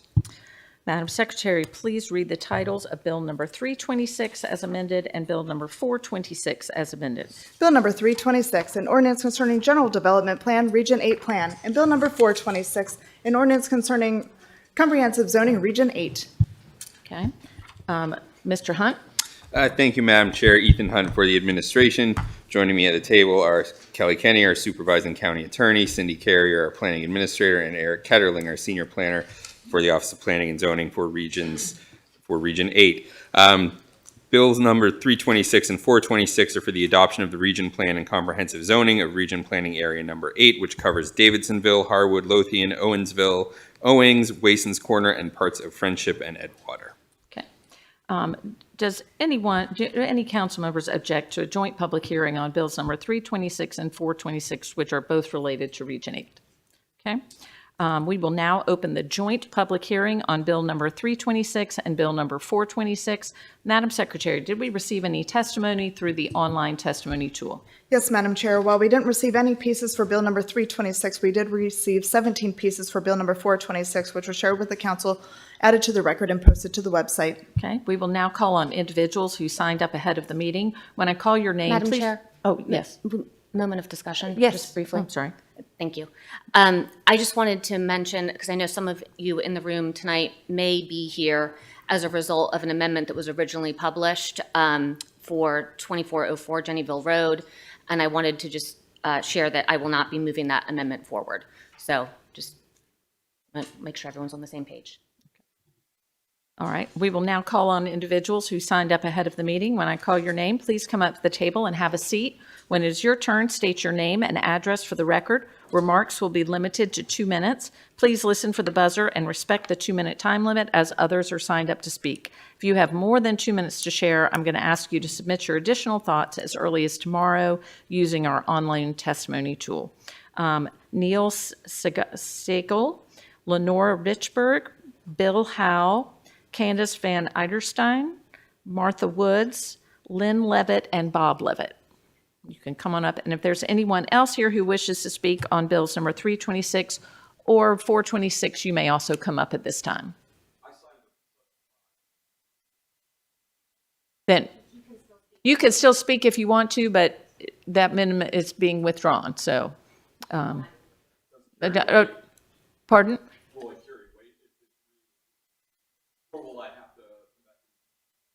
No, it can't be reintroduced. Tonight is the final night. So if it is not presented tonight, it will not be presented. So if that amendment is not being presented tonight, and so there's no need to speak on it if you want to, because it's not going to be shared. It's not going to be shared. Correct. This is the final night for any substantive amendments due to the timing of the bill. Yes. It's a little confusing, we know, but yes, that particular amendment with Jennyville Road is not being presented tonight, and so it would not be included in this plan. So. It cannot be. It cannot be. They cannot. The time is up. To have there. So, yes, sir. I'm Bruce Stein. I'm president of the Davidsonville Area Civic Association, also known as DACA. I live at 3219 Homewood Road in Davidsonville, Maryland. DACA supports the OPZ and Region 8 SAC in not recommending the rezoning of 865 Governor Bridge Road in Davidsonville, the parcel that is amendment number 3 tonight. Councilmember Volke asked during the March 2nd council meeting, why not approve and upzoning to RLD in area zoned RA, but with smaller parcels than would be allowed in RLD. To augment Ms. Pompa's response, a provision known as family conveyance was included in the RA zoning district to allow farmers to subdivide parcels for family members to keep the farm in the family and allow younger generations to keep the farms functioning. Unfortunately, although some farmers were able to take advantage of the spirit of that provision, it was so egregiously abused by developers to the point that the state threatened to withhold ag preservation funding unless it was removed from the code. This provision was removed in 2005. The history of this parcel in this amendment is that it was once 2 parcels, one having a house. Both were gifted to the daughter of the owner. At some point later, the parcels were merged. The merged parcel was sold to the current owners in 2007. The current owners then obtained a variance to build a second house on the parcel, now the primary dwelling, with the condition that the existing house not be used for habitation. Ms. Fox will continue. I'm Kate Fox. I'm on the executive board of Davidsonville Area Civic Association, and I live at 3495 Olympia Road in Davidsonville. The reason the owners give for rezoning the property from RA to RLD is that the use of the pre-existing dwelling, garage, and shed have proved burdensome due to their existence on the same parcel as the primary dwelling. But not using the pre-existing dwelling was a condition of the variance allowing them to build the current primary structure. So granting this rezoning effectively undoes the condition and spirit of the variance. It's important also to note that spot zoning, which is illegal in Maryland, is that which does not align with the community's comprehensive plan or provides an unjustified benefit to a specific property owner at the expense of the surrounding area. This rezoning would do both. The justification OPZ provides for not recommending rezoning is that it is not consistent with the RA zoning that has been established in the area, and it is inconsistent with Plan 2040 policy, which is to maintain limited development patterns in the rural development policy area. The parcel is 15 acres, so with rezoning to RLD, it could be subdivided into up to 3 parcels. The owners do not specify what they plan to do with the parcels, but one can only guess that they would sell them. In addition, rezoning this parcel to RLD could trigger a cascade of rezoning in nearby larger parcels shown on the map that we provided, based on a change in the neighborhood. This situation could be detrimental to the community's existing resources, including septic systems, near capacity schools, roads that are challenged at times. We ask you to consider whether these factors may meet the criteria for spot zoning. In terms of new housing generated, by allowing this rezoning plus any additional rezoning, there would be no MPDUs and none of the housing would be affordable. So we ask you please not to vote for Amendment 4 to the Region 8 Comprehensive Zoning Bill. It violates Plan 2040, it goes against the variance for the building a second dwelling, and this likely is illegal spot zoning. Thank you. Thank you, Ms. Fox. Is there anyone else here who wishes to speak on Bill number 326 and 426? Oh, I'm sorry, I didn't see you down there. Madam Chair, council members, good evening. My name is Kurt Schwab. My wife and I have lived at 865 Governor Bridge Road since 2008. We did build our house there. We are lifelong residents of Anne Arundel County. Our siblings live here. Our parents live in Severna Park. My wife and I went to Chesapeake High School together. We've raised our 2 sons here, and this county is not just where we live, it is who we are. as people. We stand fully behind the goal of keeping southern Anne Arundel County rural. We have watched firsthand from our front porch and our back porch the development that has crept in all around us for nearly 2 decades. And this is not what we are asking for this evening. Our 15 and a half acre property consists of 2 separate lots. As far back as the record goes, or at least as far back as we could tell. Right before we bought it was when it was combined. There is already a well, there is already septic on both of these parcels that were separated for 100 years or so. So, that certainly is not going to be an adverse impact on the community. We're asking to build nothing new. We are simply asking to restore the legal boundary that existed long before we ever owned this land. This is not a development request. It is the opposite of one. 2 families on 2 lots that have always been 2 lots, kept rural, quiet, exactly as we want Southern County to be, and exactly as the PAB recommended after their extensive work. Thank you, Mr. Schwab. Thank you. So the joint hearing on bills number 326 and 426 is now closed. Madam Secretary, please read the title of bill number 326 as amended and 426 as amended. Bill number 326, an ordinance concerning General Development Plan Region 8 Plan, and Bill number 426, an ordinance concerning Comprehensive Zoning Region 8. Okay. Any further discussion before we move forward with the amendment? Okay. There is one amendment to bill number 426.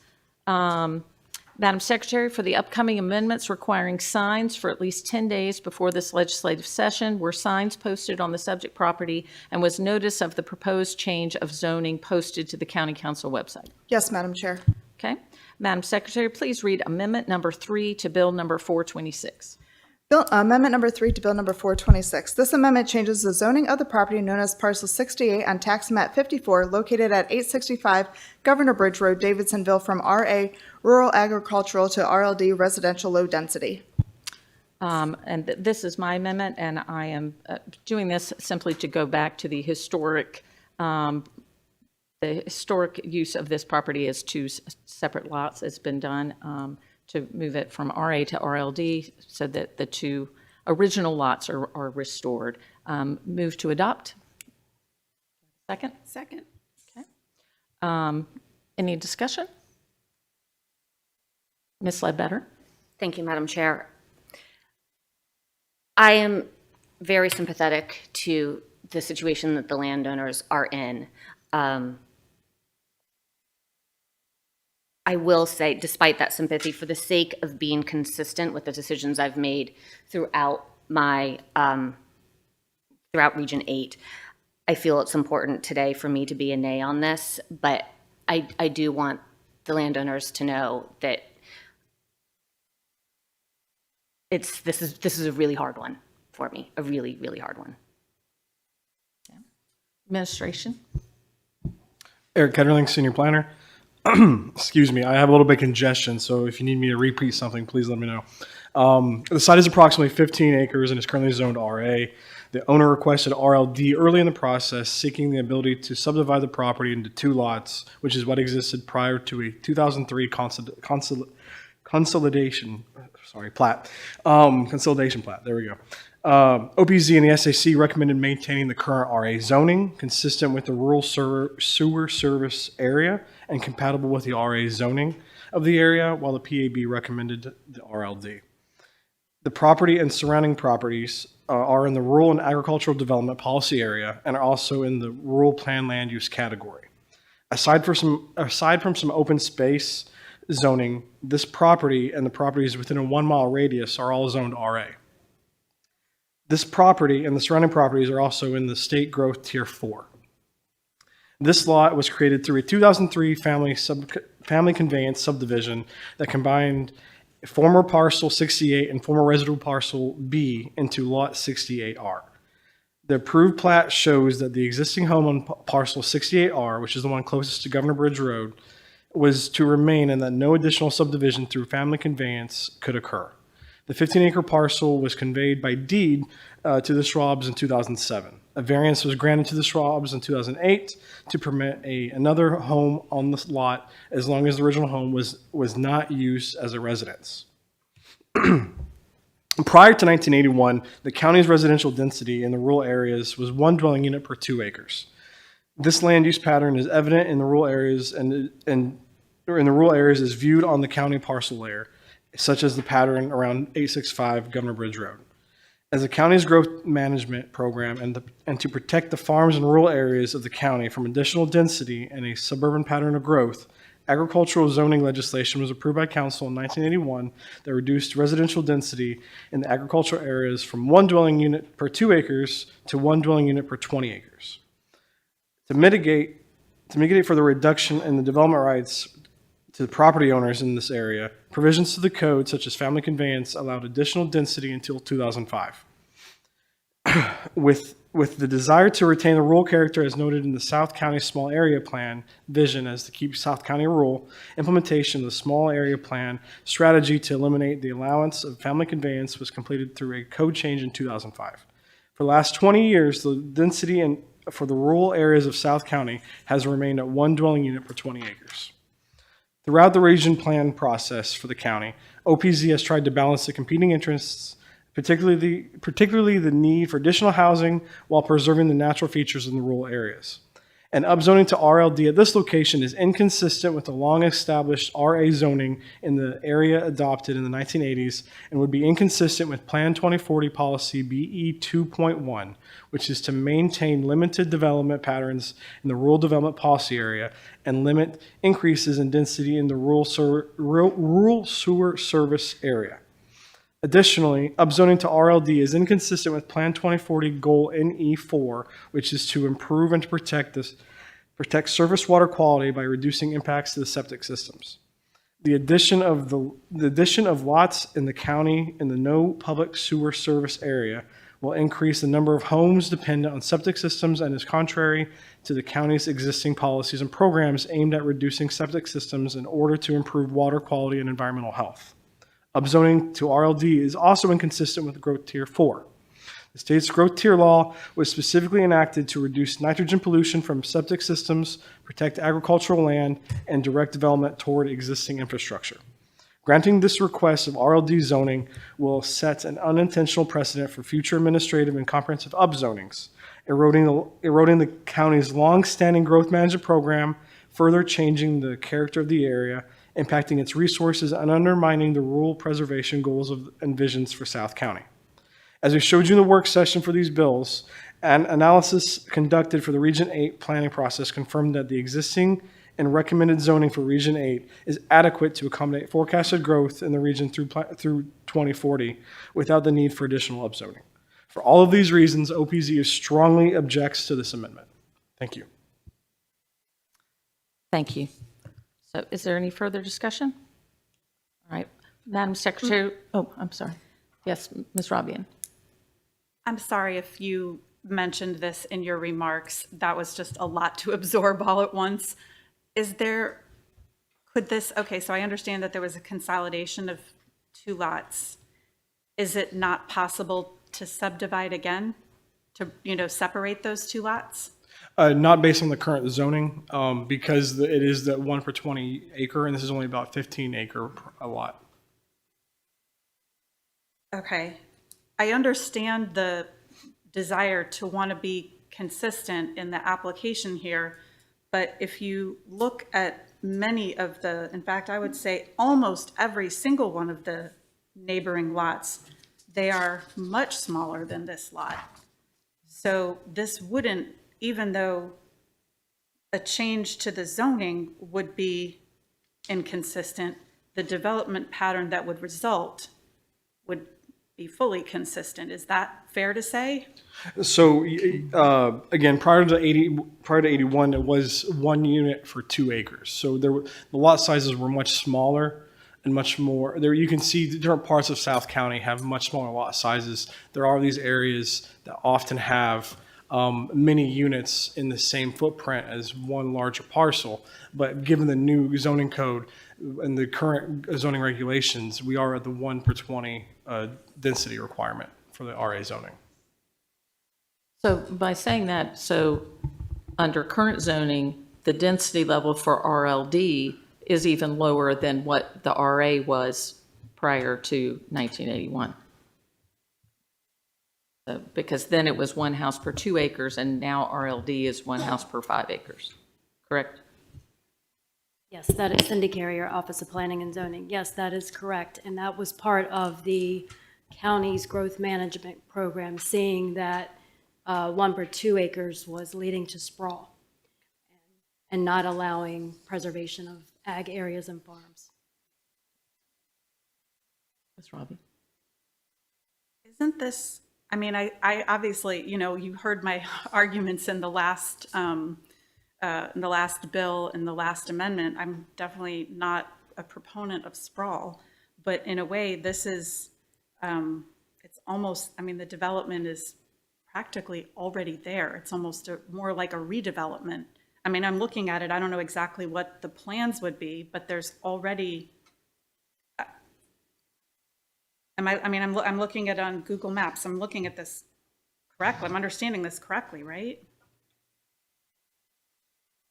I realize that this is, you know, you set a dangerous precedent. I mean, I certainly, again, I understand that too. I think I had a very similar case in Region 6, where I had a very large parcel that had lots of smaller parcels that, you know, were, I advocated for an upzoning because that would not have changed the pattern in the development, even though the zoning would have changed.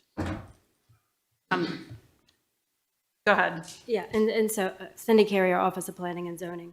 So one of the things that we look at is not just the individual request, but also the impact that the change itself could have in the community and even on the county.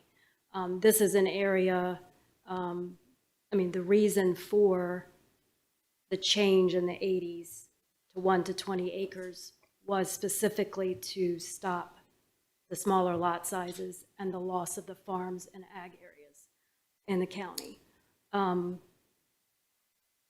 There is the potential for further administrative rezonings if this were to go. And it's, I don't know that Ms. Kelly can verify, I don't know that this would really be considered a spot zoning because it is the same planned land use and in the rural policy area, but it's the unintended consequence of further RLD requests through administrative or future comp zonings that then would continue to undermine the policy area.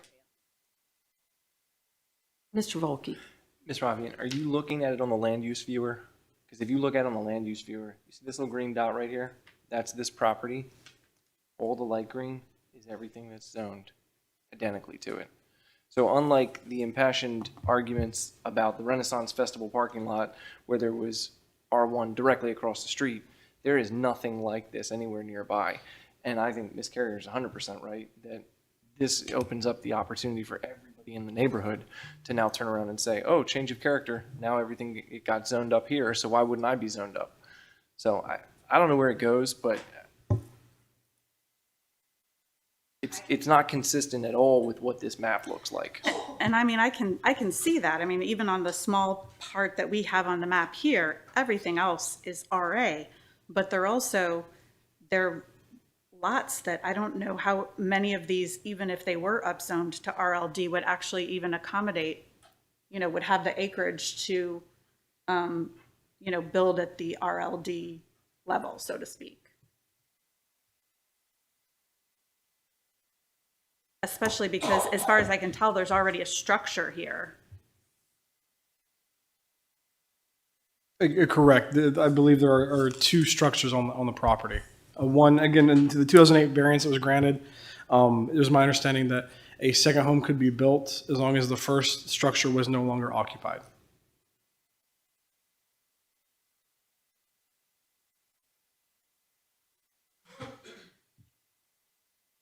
I can't make it make sense.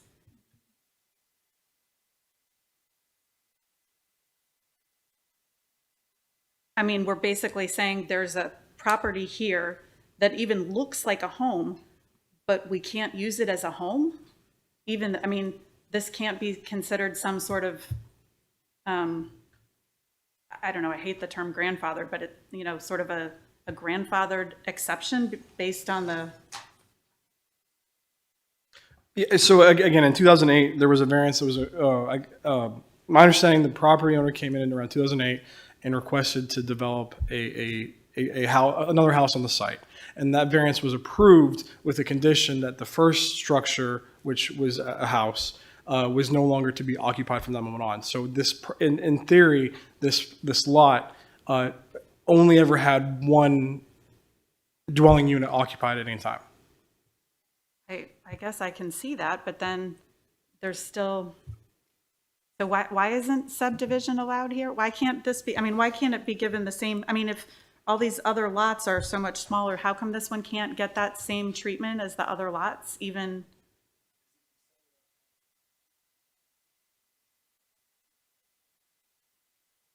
Right. No, they'd be two separate lots, then they'd each, But they would be RA. If you subdivided it, they would both be, as it is now, they would both be RA, which is one house per 20 acres. right, but if you look across the street, there's plenty of houses that are more than one house per 20 acres. Yeah, Because so- the lot sizes are smaller. So yeah, if this was prior to 1981, they could subdivide with the current zoning regulations. But now that the zoning regulations are in the RA zoning district, that you have to have 20 acres to have one unit. This is not, you cannot subdivide this property because it's only 15 acres. And our current zoning code states you have to have 20 acres for the RA zoning.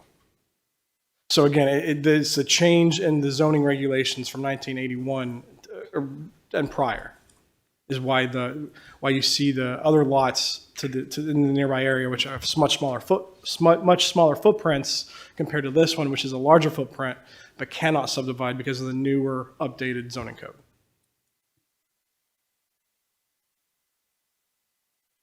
But really, if this were to be changed to RLD and subdivided, each parcel would be under 15, you know, they'd be maybe 7, 8 acres each.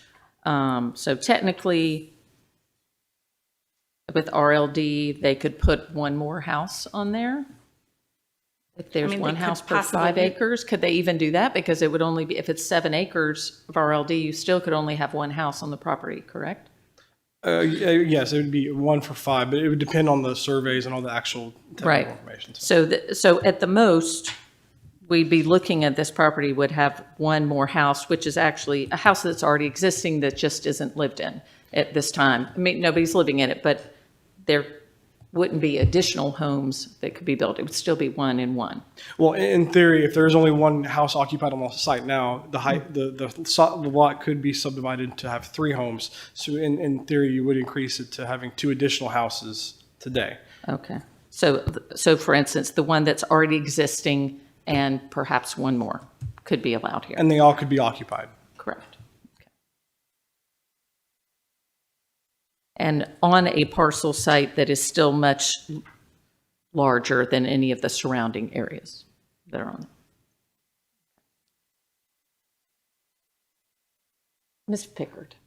I think Mr. Volkey was. Oh, okay. Mr. Volkey. Just taking a trip down memory lane, in 1981, we did not have the critical area law. You know, we could build boathouses out on the water. We could do things on steep slopes. You know, a lot's changed in 50 years, so. Okay, thanks. No, Barry?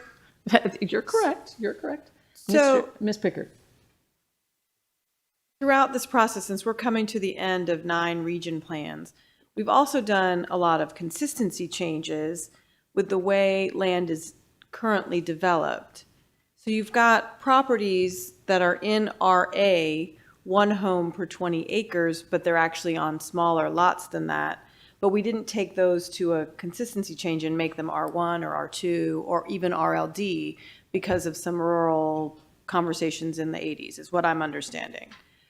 But so making this 15 acres RLD, which would potentially allow one home per 5 acres, isn't necessarily inconsistent with how that area is currently developed. Is that a fair statement? Cindy Carrier, Office of Planning and Zoning. It's a fair statement of the land use pattern that existed between, I'm going to say, 60s and 80s, but not since that, in the last 40 years, 50 years. The land use pattern that has... But the pattern it's still there. Correct. But it changed to prevent sprawl, and it has been successful for 40 to 50 years at this point. 45 years.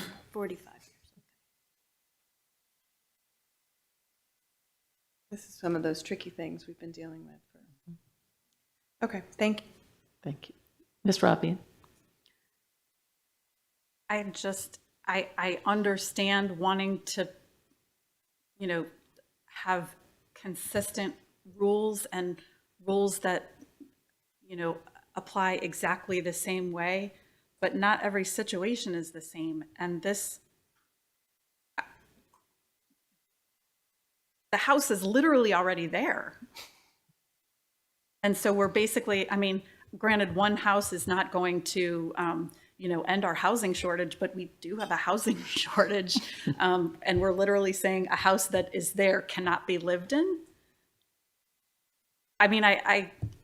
Anybody, is anybody else with me here? Yes. And it's also, it is still going to be completely protected by all of this RA. So the fact that, you're still going to have that sort of buffer that someone down the, a few doors down can say, oh, well, there's RLD over there. Well, yeah, okay, but they're that weird case because they had the extra large lot where everyone else had these little lots. And so they got this kind of unusual zoning change. Okay, I think. Got it? I think I know where I'm at. All right. Oh, I lost where we are. So, Madam Secretary, please call the roll on amendment number 3 to bill number 426. Is that right? Yes, correct. 426? Yes. Okay. Ms. Fiedler? Aye. Ms. Rodbian? Aye. Ms. Ledbetter? Nay. Mr. Smith? Nay. Ms. Pickard? Mr. Volkey? Nay. And Ms. Hummer? Aye. 4 in the affirmative, 3 in the negative. Amendment number 3 to bill number 426 has been adopted. Okay. May I have a motion to hold the vote on bill number 326 as amended until April 6th? Ledbetter so moved. Wait. So, okay, I'm doing this right? Correct. Okay. We are going to hold bill number 326 so that, because it didn't have any amendments tonight, so that we can vote on all of the Region 8 bills together at Okay. the next meeting. Okay. I thought I was skipping an amendment. Do I have a second? Rodbian second. Okay. Madam Secretary, please call the roll on the motion to hold the vote on bill number 326 until April 6th. Ms. Fiedler? Aye. Ms. Rodbian? Aye. Ms. Ledbetter? Aye. Mr. Smith? Ms. Pickard? Aye. Mr. Volkey? And Ms. Hummer? Aye. 7 in the affirmative, none in the negative. The motion to hold the vote on bill number 326 as amended until April 6th has passed. Bill number 326 as amended and bill number 426 as amended will be heard again on April 6, 2026. Madam Secretary, please read the title of bill number 926 as amended. Bill number 926, an ordinance concerning zoning conditional uses battery energy storage systems. All right. Ms. Fiedler, this is your bill. Thank you, Madam Chair. There are co-sponsors, so certainly speak if you would like to. This bill has been discussed at previous council meetings and work sessions. It adds a use to the chart, the use chart for battery energy storage systems, say that 5 times fast, as conditional use, and there will be an amendment at the appropriate time this evening. Administration. Thank you, Madam Chair. Ethan Hunt for the administration. With me, I have Lynn Miller, our Assistant Planning and Zoning Officer, Donna McGuire from the Fire Department, and Andrew McCara from the Department of Inspections and Permits, our Assistant Director for Planning Review and Inspections, and Kelly Kenny, our Supervising County Attorney. Happy to answer any questions. Okay. Is there any discussion? Okay, we will now open the public hearing on Bill number 926 as amended. Madam Secretary, did we receive any testimony through the online testimony tool? Yes, Madam Chair, we received one piece which was shared with the council, added to the record, and posted to the website. Okay. No one signed up ahead of time. Is there anyone here who wishes to speak on Bill number 926? Seeing no movement, the public hearing on Bill number 926 is now closed. Madam Secretary, please read the title of Bill number 926 as amended. Bill number 926, an ordinance concerning zoning, conditional uses, battery energy storage systems. Okay, any further discussion before we move on to the amendment? Seeing none, there is one amendment. Madam Secretary, please read amendment number 5. Amendment number 5. This amendment clarifies that the battery energy storage systems are front of the meter, allows front of the meter battery energy storage systems as a special exception use in R5, R10, R15, and R22 zoning districts, provides for the special exception use requirements, and removes battery energy storage systems as a conditional use in mixed-use zoning districts. Okay, and this is mine and Ms. Fiedler's amendment, and it does what it says. It clarifies some of the terminology to designate which kind of system is front of the meter battery system for anybody who wants to look into that and understand that more thoroughly, to have there and create as a special exception in our higher residential areas, and remove it from our mixed-use zoning areas. Ms. Fiedler, do you have anything you want to add? I would just add that I know that there is interest in expanding the use to a wide variety of zoning categories. This is a new use to the code. So for that reason, I feel it more appropriate to kind of roll it out incrementally and see where we are and make adjustments, because we do hear about situations where the toothpaste has gotten out of the tube and it's much harder to get it in. So I think, that said, this is the appropriate way to go. And I echo what Ms. Fiedler said. We believe that this is a good start for this kind of new technology, and as the technology improves and it becomes more prevalent, that this would be something we would look at further to perhaps expand. But let's get it right the first time and then build on that. So is there any discussion? Oh, wait, may I have a motion to adopt? Second. Okay. Oh, I made the motion to adopt. And you second. There we go. Is there any further discussion? Ms. Pickard. Thank you. We actually, I don't know if I was the only one, we got a letter today from an organization about the state law governing these. Does the Office of Law have, is it your understanding that we are able to put these guardrails in place the way we are doing with this bill according to state law? Kelly County Supervising County Attorney.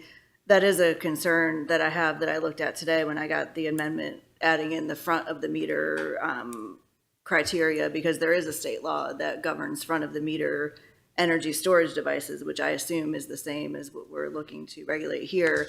And there is a good bit of preemption under that law. Local jurisdiction may not adopt zoning laws that prohibit the construction of those, and can't deny site development plans if they comply with the criteria in the state law. So I do have a concern that we're now treading into territory where the county may be preempted from really regulating these.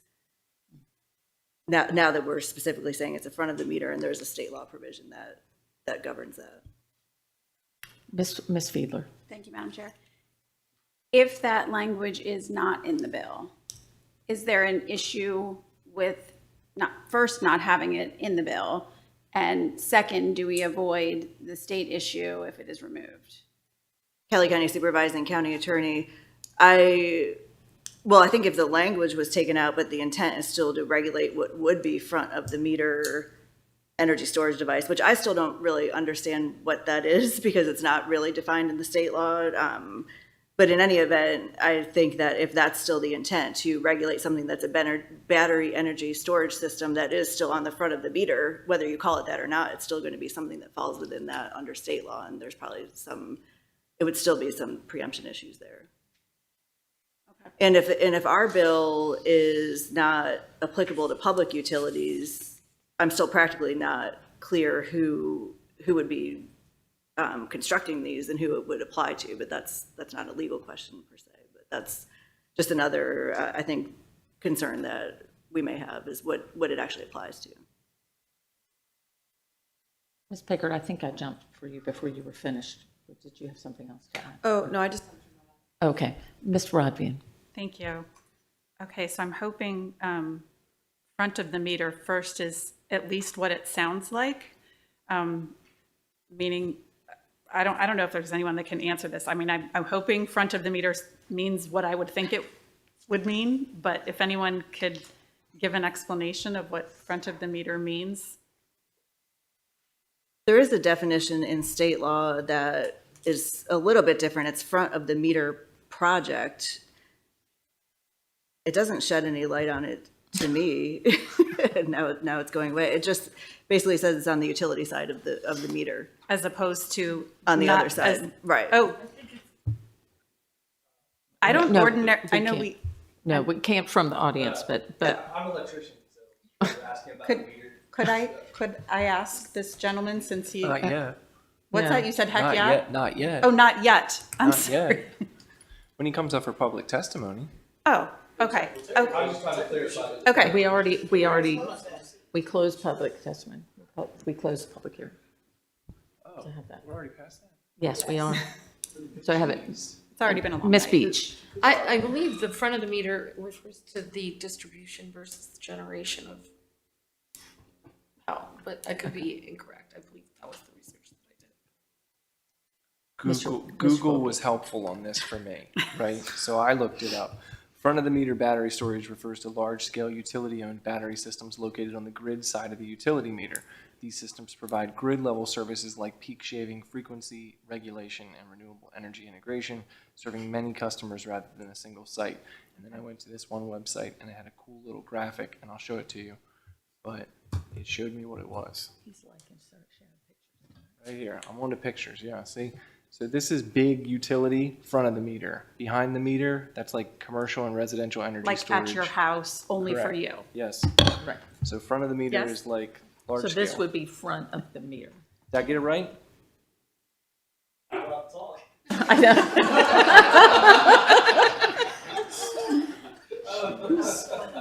I don't know. We always make exceptions for sign language. So,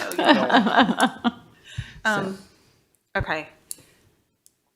I'm sorry. Okay. And so then, Ms. Kenny, it sounded like what you were saying. I actually didn't see this letter today. It very likely is in my inbox, but I'm sure your inbox had the same experience. It came very late in the Oh, afternoon. okay. Okay. 4:30. So what you're concerned about is that this sort of might be over-regulating beyond what the state would allow. Am I? Kelly County Supervising County Attorney. Now, I haven't seen the letter either, but when I got the amendment this afternoon, I did look at the state law. So it sounds like the letter, whoever wrote the letter, and I have the same concerns with the state law. So if it is a front of the meter energy storage device, then we really are preempted from prohibiting the construction of those by zoning laws. Okay. If that's what I think that, I mean, I was just using the shorthand over-regulating. Right. I know that's a legal term of art. Okay. Madam Chair. Yes, Ms. Pickard. So it seems to me that we need to look at the state preemption, not just for this amendment, but the bill itself as drafted. It would maybe affect more than just this one amendment to the bill. Kelly County Supervising County Attorney, yes, if our bill, even whether it says front of the meter or not, if that's actually what they are, then we could have a preemption issue, whether you use that term or not. If it is the same thing, and it sounds like we're all talking about the same thing, then the issue would still be there for the overall bill. Madam Chair, so if we pass this amendment, because it was drafted in good faith, it'll bring the bill back, and in the next 2 weeks or so, we can maybe figure it out. Or if we withdraw the amendment and hold the bill, we can do the same thing. Either way, we could be coming back in 2 weeks and have to retool this bill to make sure that we're in compliant with state code. Correct. Ms. Fiedler. I'd prefer actually to withdraw the amendment. So I'll withdraw my second. I'll withdraw my motion, yeah. And so we are trying to get this right, but this is a new territory for all of us, so And we with will that, I will try again. motion to hold the bill until our April 6th meeting. Madam Secretary, please call the roll on the motion to hold. Ms. Fiedler. Aye. Ms. Radbian. Aye. Ms. Ledbetter. Aye. Mr. Smith. Ms. Pickard. Mr. Volkey. And Ms. Hummer. Aye. 7 in the affirmative, none in the negative. The motion to hold Bill number 926 until April 6th has passed. Okay. Bill number 926 will, as amended previously, will be heard on April 6, 2026. We closed the public hearing, and so unless you all wish to keep it open, we need to formally announce that, but it would be No. that there's no hearing and that we would just have any amendments or discussion on the bill on April 6th. All right. Okay. Madam Secretary, please read the title of Bill number 1026 as amended. Bill number 1026, an ordinance concerning boards, commissions, and similar bodies, Police Accountability Board training. This is a bill that just expands our Police Accountability Board, that they may do ride-alongs with any of the law enforcement agencies in Anne Arundel County. Administration? We support this bill. Okay.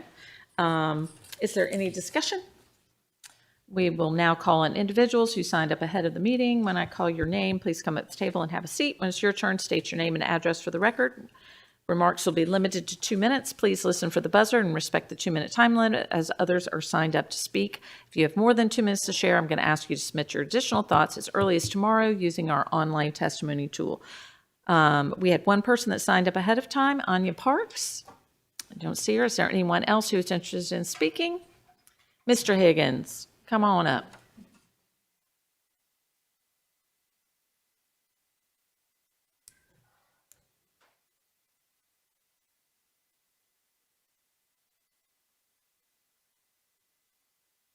You want to get out of here, but this is important to me.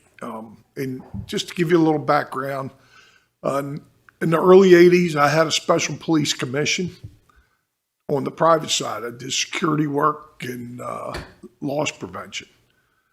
In the mid 80s, I went to Ocean City, completed a police academy, and I was a police officer down there. In the late 90s, I got moved. I came back to Anne Arundel County. I grew up here and I went to the Eastern Shore and I came back to Anne Arundel County. And I got a job with a large federal agency working in emergency management. And as part of that, I got put in working with local jurisdictions around Fort Meade. I participated in Leadership Anne Arundel. At that time, I took the class with a council person. She's now a judge. And we had to do a ride-along with Anne Arundel County Police Department. And I remember that night, it was Eastern District. All the things I did, and as many times as I appeared in court for my prior involvement with law enforcement, what I remember is I remember that 8-hour shift in Eastern District. And we did serve warrants, we did traffic, we got involved with a child that got hurt and had to be investigated. This is important. Okay, so I'm here to support it, but I'm here to tell you from firsthand experience, these guys make decisions that you talk about for months. They make them in a matter of minutes and hours, okay? Anybody that's judging them or sitting on a commission needs to have experienced that. So I would ask your favorable vote. Thank you, Mr. Higgins. The public hearing on Bill number 1026 is now closed. Madam Secretary, please read the title, Bill number 1026 as amended. Bill number 1026, an ordinance concerning boards, commissions, and similar bodies, Police Accountability Board training. Any further discussion? Madam Secretary, please call the roll on Bill number 1026 as amended. Ms. Fiedler. Aye. Ms. Radbian. Aye. Ms. Ledbetter. Aye. Mr. Smith. Ms. Pickard. Aye. Mr. Volkey. And Ms. Hummer. Aye. 7 in the affirmative, none in the negative. Bill number 1026 as amended has passed. Madam Secretary, please read the title of Bill number 1126. Bill number 1126, an ordinance concerning recreation and parks, Article 14, code revision. Mr. Hunt? Thank you, Madam Chair. Ethan Hunt for the administration. Joining me at the table are Erica Matthews, our Deputy Director from the Department of Recreation and Parks, and Chris Carroll, our Parks Administrator. I also have Lori Blair Klossmeyer, our Deputy County Attorney. Bill number 1126 is the Article 14 update for the Department of Recreation and Parks. Article 14 governs recreation and parks. It updates the article to modernize the county regulations by broadening the scope of oversight to all recreation and park areas and aligning definitions with current state laws, especially regarding electric bikes, scooters, and drones. There is one amendment that we can discuss at the appropriate time, and we're happy to answer any questions. Okay. Is there any discussion? Please note that we closed the public hearing on March 2nd and held the vote until this evening, so there will not be public hearing tonight. Any further discussion before we move on to the amendment? There is one amendment. Madam Secretary, please read amendment number 4. Amendment number 4. This amendment adds a provision for review of discretionary decisions made by the Director of Recreation and Parks related to the prohibited conduct. Mr. Hunt? Thank you, Madam Chair. So that is what this amendment does. We had a spirited discussion about the appeals process at the last council hearing, and so talking to folks in the administration and the Department of Recreation and Parks about which method of appeal would be, most accessible and easy for members of the public to avail themselves of, while not becoming overly burdensome and bureaucratic. This is what we came up with. It allows for someone to submit an appeal in writing to the Chief Administrative Officer. Can I have a motion to adopt? So moved. Do I have a second? Second. Okay. Discussion, Mr. Volkey. Just want to thank the administration for taking this conversation very seriously, for the department for working hard to try to find a solution that assuage some of the concerns that were raised as we've discussed this bill. Also want to thank the department for taking the time to put together a very detailed written response to some of the questions that came up at the work session and hearings and other times that we've discussed this. So just appreciate the collaboration with the administration. Wanted to say that, and I look forward to supporting this. Obviously, I had some other ideas on what the appeal process could look like. I recognize this is where we've landed. Not going to let the perfect be the enemy of the good. I think this is a good compromise, and I appreciate where the department landed. So thank you. Okay. Is there any further discussion? All right. Madam Secretary, please call the roll on amendment number 4. Ms. Fiedler. Aye. Ms. Radvian. Aye. Ms. Ledbetter. Aye. Mr. Smith. Ms. Pickard. Mr. Volkey. Aye. And Ms. Hummer. Aye. 7 in the affirmative, none in the negative. Amendment number 4 has been adopted. Bill number 1126 as amended will be heard on April 6, 2026. Madam Secretary, please read the title of Bill number 1326. Bill number 1326, an ordinance concerning construction and property maintenance code supplement, fire prevention code amendments. I didn't think you were going to support.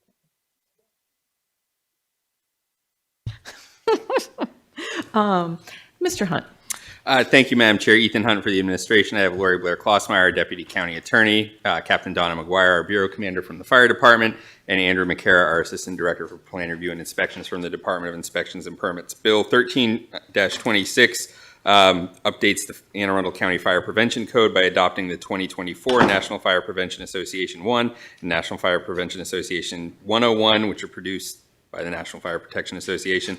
Current Anne Arundel County Fire Code is 2 cycles behind, so this brings it up to date to include current best practices and reflect changes in state law. I know we had a discussion about it at the work session, and we're happy to answer any questions. There is one amendment that we can discuss at the appropriate time. All right. Is there any discussion? We will now open the public hearing on Bill number 1326. Madam Secretary, did we receive any testimony through the online testimony tool? No, Madam Chair, we did not. Okay. No one signed up ahead of time. Is there anyone here who wishes to speak on Bill number 1326? Okay. Seeing no movement, the public hearing on Bill number 1326 is now closed. Madam Secretary, please read the title of Bill number 1326. Bill number 1326, an ordinance concerning construction and property maintenance code supplement, fire prevention code amendments. Okay, is there any further discussion before we move on to the amendment? Okay, there is one amendment. Madam Secretary, please read amendment number 1. Amendment number 1, this amendment changes the definitions of existing building condition or facility and new building condition or facility as they relate to applicability of the title. Okay, administration. Thank you, Madam Chair. Ethan Hunt for the administration.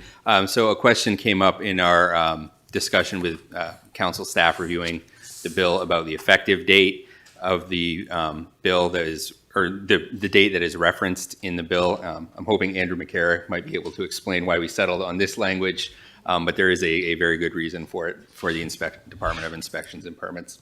Sure, Andrew McCara, Inspections and Permits. I guess the thinking behind this is, say you come in for a permit to build a building, you're a new building. You use that building for a couple years, you sell it, someone else moves in, wants to change it. You're, in our eyes, an existing building. So pretty common sense stuff. So it used to have a date on there. Now we're just changing it of, if you permitted your building and got your CO, you're a building. I think another way you could take it out of the code, give us some credit that it's a common sense type of thing of knowing when a building is new or existing. But an amendment that needs to be done, and any questions, be happy to answer them. Okay. May I have a motion to adopt? Okay, is there any discussion? All right. So, Madam Secretary, please call the roll on amendment number 1. Ms. Fiedler. Aye. Ms. Radvian. Aye. Ms. Ledbetter. Aye. Mr. Smith. Ms. Pickard. Aye. Mr. Volkey. And Ms. Hummer. Aye. 7 in the affirmative, none in the negative. Amendment number 1 to Bill number 1326 has been adopted. All right. Bill number 1326, as amended, will be heard on April 6, 2026. Madam Secretary, please read the title of Bill number 1426. Bill number 1426, an ordinance concerning purchasing, acquisition of real property by gift. Okay. Mr. Hunt? Thank you, Madam Chair. Ethan Hunt for the administration. With me, I have Lori Blair Klossmeyer, our Deputy County Attorney, and Erica Matthews, our Deputy Director from the Department of Recreation and Parks. This bill was discussed at the work session. It is to approve the acceptance of a gift of real property known as Eagle Hill, which is 240.77 acres in Pasadena from the Looper Estate Revocable Trust for conservation and recreation purposes by the county. These contiguous parcels are adjacent to the Magathy Greenway Natural Area. This property would be a gift to the county from the trust, and the grantor's trust estate states that the property shall be distributed to the Maryland Environmental Trust with the intention that it be used for recreational purposes. MET and the Magathy River Land Trust shall be parties to a conservation easement placed on the property, and the county will be ultimately gifted the land from the MET. The benefits of this acquisition include expansion of the Magathy Greenway, conservation of the 240 acres of land. Notably, this property is listed on the Scenic Rivers Land Trust top 100 properties to acquire for land preservation. Due to the environmental features that are present on site, it will also expand recreational parkland to further the 2022 Land Preservation Parks and Recreation Plan and create additional public water access on the Magathy River. Costs associated with this transaction have been limited to completing the due diligence on the property. So far, our expenses to date are $7,500. Happy to answer any questions. Is there any discussion? Okay, we will now open the public hearing on Bill number 1426. Madam Secretary, did we receive any testimony through the online testimony tool? Yes, Madam Chair. We received one piece which was shared with the council, added to the record, and posted to the website. Okay, no one signed up ahead of time. Is there anyone here who wishes to speak on Bill number 1426? Seeing no movement, the public hearing on Bill number 1426 is now closed. Madam Secretary, please read the title of Bill number 1426. Bill number 1426, an ordinance concerning purchasing, acquisition of real property by gift. Okay, is there any further discussion before we move on to the technical amendments? Ms. Rodvian. I just wanted to say thank you so much. This is an amazing gift to our county. Not a whole lot of people are in a position to give a gift like that, and many people that are in a position do not give a gift like this. So thank you so much. That your gift is really to be celebrated. I don't even know if the person is in the room, the family is in the room. So, but thank you. Yes. All right, there are two amendments. Madam Secretary, please read amendment number 1. Amendment number 1, this technical amendment corrects the property's zip code. Mr. Hunt. Thank you, Madam Chair. We support this amendment. I want a longer explanation about matching the zip code to the property. No, I'm just kidding. May I have a motion to adopt? Second. Second. Any discussion about the zip code? Mr. Volke had his light on. Madam Secretary, it's not in Laurel. I know, I saw that. I was like, wow, I didn't even know about that. So, Madam Secretary, please call the roll on amendment number 1. Ms. Fiedler. Aye. Ms. Rodvian. Aye. Ms. Ledbetter. Aye. Mr. Smith. Ms. Pickard. Aye. Mr. Volke. And Ms. Hummer. Aye. 7 in the affirmative, none in the negative. Amendment number 1 has been adopted. Madam Secretary, please read amendment number 2. Amendment number 2. This technical amendment corrects the name of the current trustee under the revocable trust agreement. All right, Mr. Hunt. That is exactly what it does. It switches out the name of the trustee. Okay. May I have a motion to adopt? Second. Okay, any discussion? Madam Secretary, please call the roll on amendment number 2. Ms. Fiedler. Aye. Ms. Rodvian. Aye. Ms. Ledbetter. Aye. Mr. Smith. Ms. Pickard. Mr. Volke. And Ms. Hummer. Aye. 7 in the affirmative, none in the negative. Amendment number 2 has been adopted. Okay, as these amendments are both technical, we can vote on the bill tonight. Madam Secretary, please call the roll on bill number 1426. Ms. Fiedler. Aye. Ms. Rodvian. Aye. Ms. Ledbetter. Aye. Mr. Smith. Yes. Ms. Pickard. Mr. Volke. And Ms. Hummer. Aye. 7 in the affirmative, none in the negative. Bill number 1426 as amended has passed. And that's a really positive, happy one. We're really glad to do that tonight. That's a wonderful gift. It's a great addition for the county. So, Madam Secretary, please read the title of bill number 1526. Bill number 1526, an ordinance concerning zoning outdoor lighting. Ms. Fiedler, this is your bill. Thank you, Madam Chair. This bill came after many constituents over the years reaching out who live on residential properties and are able to file a zoning complaint if the adjoining property is also in a residential district and the light is intruding their home. If you live next to a non-residential property, you don't have that same ability to reach out to zoning enforcement. So this bill would allow for residential units, non-residential units to be good neighbors and direct their lights away from the residential properties. There's an amendment at the appropriate time. Administration? Thank you, Madam Chair. Ethan Hunt for the administration. With me, I have Lynn Miller, our Assistant Planning and Zoning Officer, and Lori Blair Klossmeyer, our Deputy County Attorney. We're comfortable with this bill. Happy to answer any questions. Okay. Any discussion? We will now open the public hearing on bill number 1526. Madam Secretary, did we receive any testimony through the online testimony tool? No, Madam Chair, we did not. Okay, no one signed up ahead of time. Is there anyone here who wishes to speak on bill number 1526? Seeing no movement, the public hearing on bill number 1526 is now closed. Madam Secretary, please read the title of bill number 1526. Bill number 1526, an ordinance concerning zoning outdoor lighting. Any further discussion before we move on to the amendment? There is one amendment. Madam Secretary, please read amendment number 1. Amendment number 1. This amendment requires light fixtures to be arranged to direct light away from adjoining lots that are used for residential purposes. Ms. Pickard, this is your amendment. Thank you, Madam Chair, and I just want to thank the sponsor of this bill for this sort of late amendment. We actually have situations in my district, and I'm sure in other parts of the county, where individuals' properties are not zoned residential, but they are functioning residential, and we just wanted to change the wording, which, based on what we just did in the last bill, could possibly be considered technical, but maybe not. Only on y'all's bills. Got it. Okay. So this just adds used for residential purposes. It allows the code to be applied to properties of any zoning category if there is a residence on the lot. I'm happy to hear how the administration feels. I think it's a simple addition. Administration. Motion to adopt. Second. Administration. We're fine with this amendment.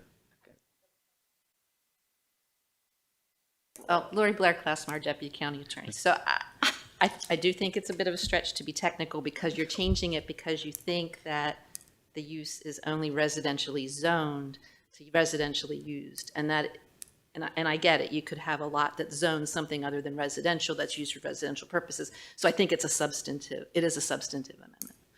I'm sorry. We're trying to pin out next week. I'm sure Mr. Volkey would love to debate about that, but hopefully he will not do that tonight, and then we can move I'm just going to say where you stand depends on where you sit.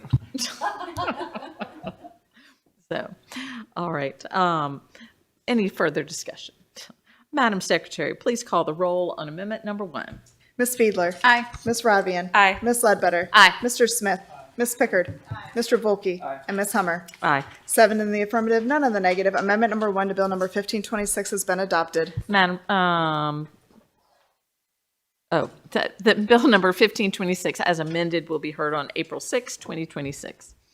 Madam Secretary, please read the title of resolution number 526. Resolution number 526, resolution urging members of the General Assembly to support House Bill 331 and Senate Bill 342 in furtherance of increasing the recycling and reuse of beverage containers and reducing litter and pollution.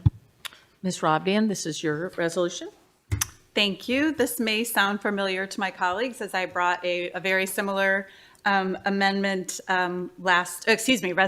last year as the same legislation was in the General Assembly last year, hoping that it can get across the finish line this year. It's basically what it says. I mean, there's a whole lot of details, but it's late, and I do have a frequently asked questions sheet here that I hope to be able to use if anyone has questions. But really the bottom line is, as you know, many states have deposit return programs. So if you have a can or a bottle, it has the little amount that you can get back. If you return it to a place where they have the appropriate kind of collection, you can redeem your deposit, and it results in significantly increased amount of recycling. I think it goes something like 25% recycling of cans and bottles to something like 90%. And there are 2 different amounts depending on the size of the container. So the larger containers are 15 cents, the smaller containers are 10 cents. There is a small startup cost for the state, but it is ultimately reimbursed. So that's only for the first year of the program, and it is reimbursed by the producers, which, if you ask me, is where the cost burden should be. Which, you know, we are at a stage where products that enter the consumer stream need to be looked at for their complete life. And really the only entity that has sort of that complete ability to sort of take a product from beginning to end is the one that put it in the stream in the first place. So it shifts some of that cost burden onto the producers. But even then, it's really, in the grand scheme of things, it's incredibly minimal. We also need to be thinking about how much space we are using in our landfills. I don't know if anyone has kind of heard the scoop on, you know, the life left in our county landfills. And this could make a significant difference in how much and how quickly we go through the remaining space in our landfill. So there's so many reasons. Plastic is just, we've got to keep it out of the environment. I don't know if any of you guys, actually, I know at least one of my colleagues was at the showing for a movie or a documentary, I believe it's called Plastic People. And incredible, if you haven't seen it, I highly recommend it, but microplastics are everywhere. They are everywhere, including they've infiltrated our human bodies. And there's been significant research where they have done they've done research on, deceased individuals to see what kind of plastic content is indeed in human bodies, and it's in everyone, and sometimes in surprisingly large quantities. So the amount of plastic that we can get out of places where it doesn't belong, the better. The sooner we switch away from plastic. This is a first step, and for that reason, I ask for my colleagues' support of Resolution 5-26. Mr. Hunt. Oh, Ethan Hunt for the administration. I have Lori Blair Klossmeyer, Deputy County Attorney. This is a policy decision for the council. Is there any discussion? Mr. Volkey. Consistency's been discussed a lot tonight. Consistent with my vote on Resolution 725, I'll be a no. And I anticipate it might be a 4-1 2 abstention vote again. We will now call on individuals who signed up ahead of the meeting. When I call your name, please come up to the table and have a seat. When it's your turn, state your name and address for the record. Remarks will be limited to 2 minutes. Please listen for the buzzer and respect the 2-minute time limit as others are signed up to speak. If you have more than 2 minutes to share, I'm going to ask you to submit your additional thoughts as early as tomorrow using our online testimony tool. We have one person signed up ahead of time, Anya Parks. Is there anyone else here who wishes to speak on resolution number 526? You may come up at this time. Seeing no movement, the public hearing on resolution number 526 is now closed. Madam Secretary, please. Oh, I'm sorry. Come on up. Yeah. Sorry. My name's Marjorie Winslow, and I'm from Crownsville, and I just want to voice my strong support for this resolution, and thank you, Councilwoman Rodvian, so much for putting it forward. I think it's just so very important, and it seems, year after year, this bottle bill has crept up and just about passed, and this could be the year that it happens. And I think your endorsement and support of the bill, talking with your colleagues, would really help it to cross the line. So I hope that you might do that. So, thank you. Thank you. All right. The public hearing on resolution number 526 is now closed. Madam Secretary, please read the title of resolution number 526.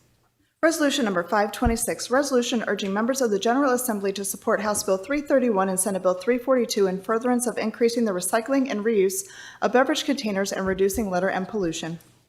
Any further discussion? Ms. Fiedler. Thank you, Madam Chair. What has been the reason that the bill has not made it through, either past both houses? Has it made it out of committee? Last year, I believe it made it through the Environmental Committee, and then there was another committee that had review, and I apologize, I don't know the names of the committees. Okay. Economic Matters, is that a committee? Is that a House committee? Yeah, so I think it didn't make it out of Economic Matters. Personally, I think the reasons that it doesn't make it out of Economic Matters is because there's a pretty strong lobby against it. But I think the environmental, all environmental fights, require pushing back against strong lobbies. And so I think that's kind of where it got held up. So I hope it, I hope it can make it across the finish line. And I also just want to say to my colleagues, it is okay to change your mind. Anyone want to sing along with me? I don't know where I was on the vote last time. I was going to say, if I had to guess where I was, it was probably an abstention, because that's what I am going to do tonight. I probably would be a yes, maybe I would be a no. I just don't have enough information. So that's where I am. Mr. Volpe. I imagine the aluminum lobby probably pushes hard for this every year, because this is going to be a boon to their business. Not a bad thing to recycle. So, Madam Secretary, please call the roll on resolution number 526. Ms. Fiedler. Abstain. Ms. Rodvian. Aye. Ms. Ledbetter. Nay. Mr. Smith. Ms. Pickard. Mr. Volke. Nay. And Ms. Hummer. Aye. 4 in the affirmative, 2 in the negative, and 1 abstention. Resolution number 526 has passed. Is there any other business any council member would like to bring before the county council at this time? Motion to adjourn. All in favor? Aye. The county council is adjourned. Motion carries. The county council is adjourned to the public until Monday, April 6th at 7 p.m. for the council's next legislative session here in our chambers.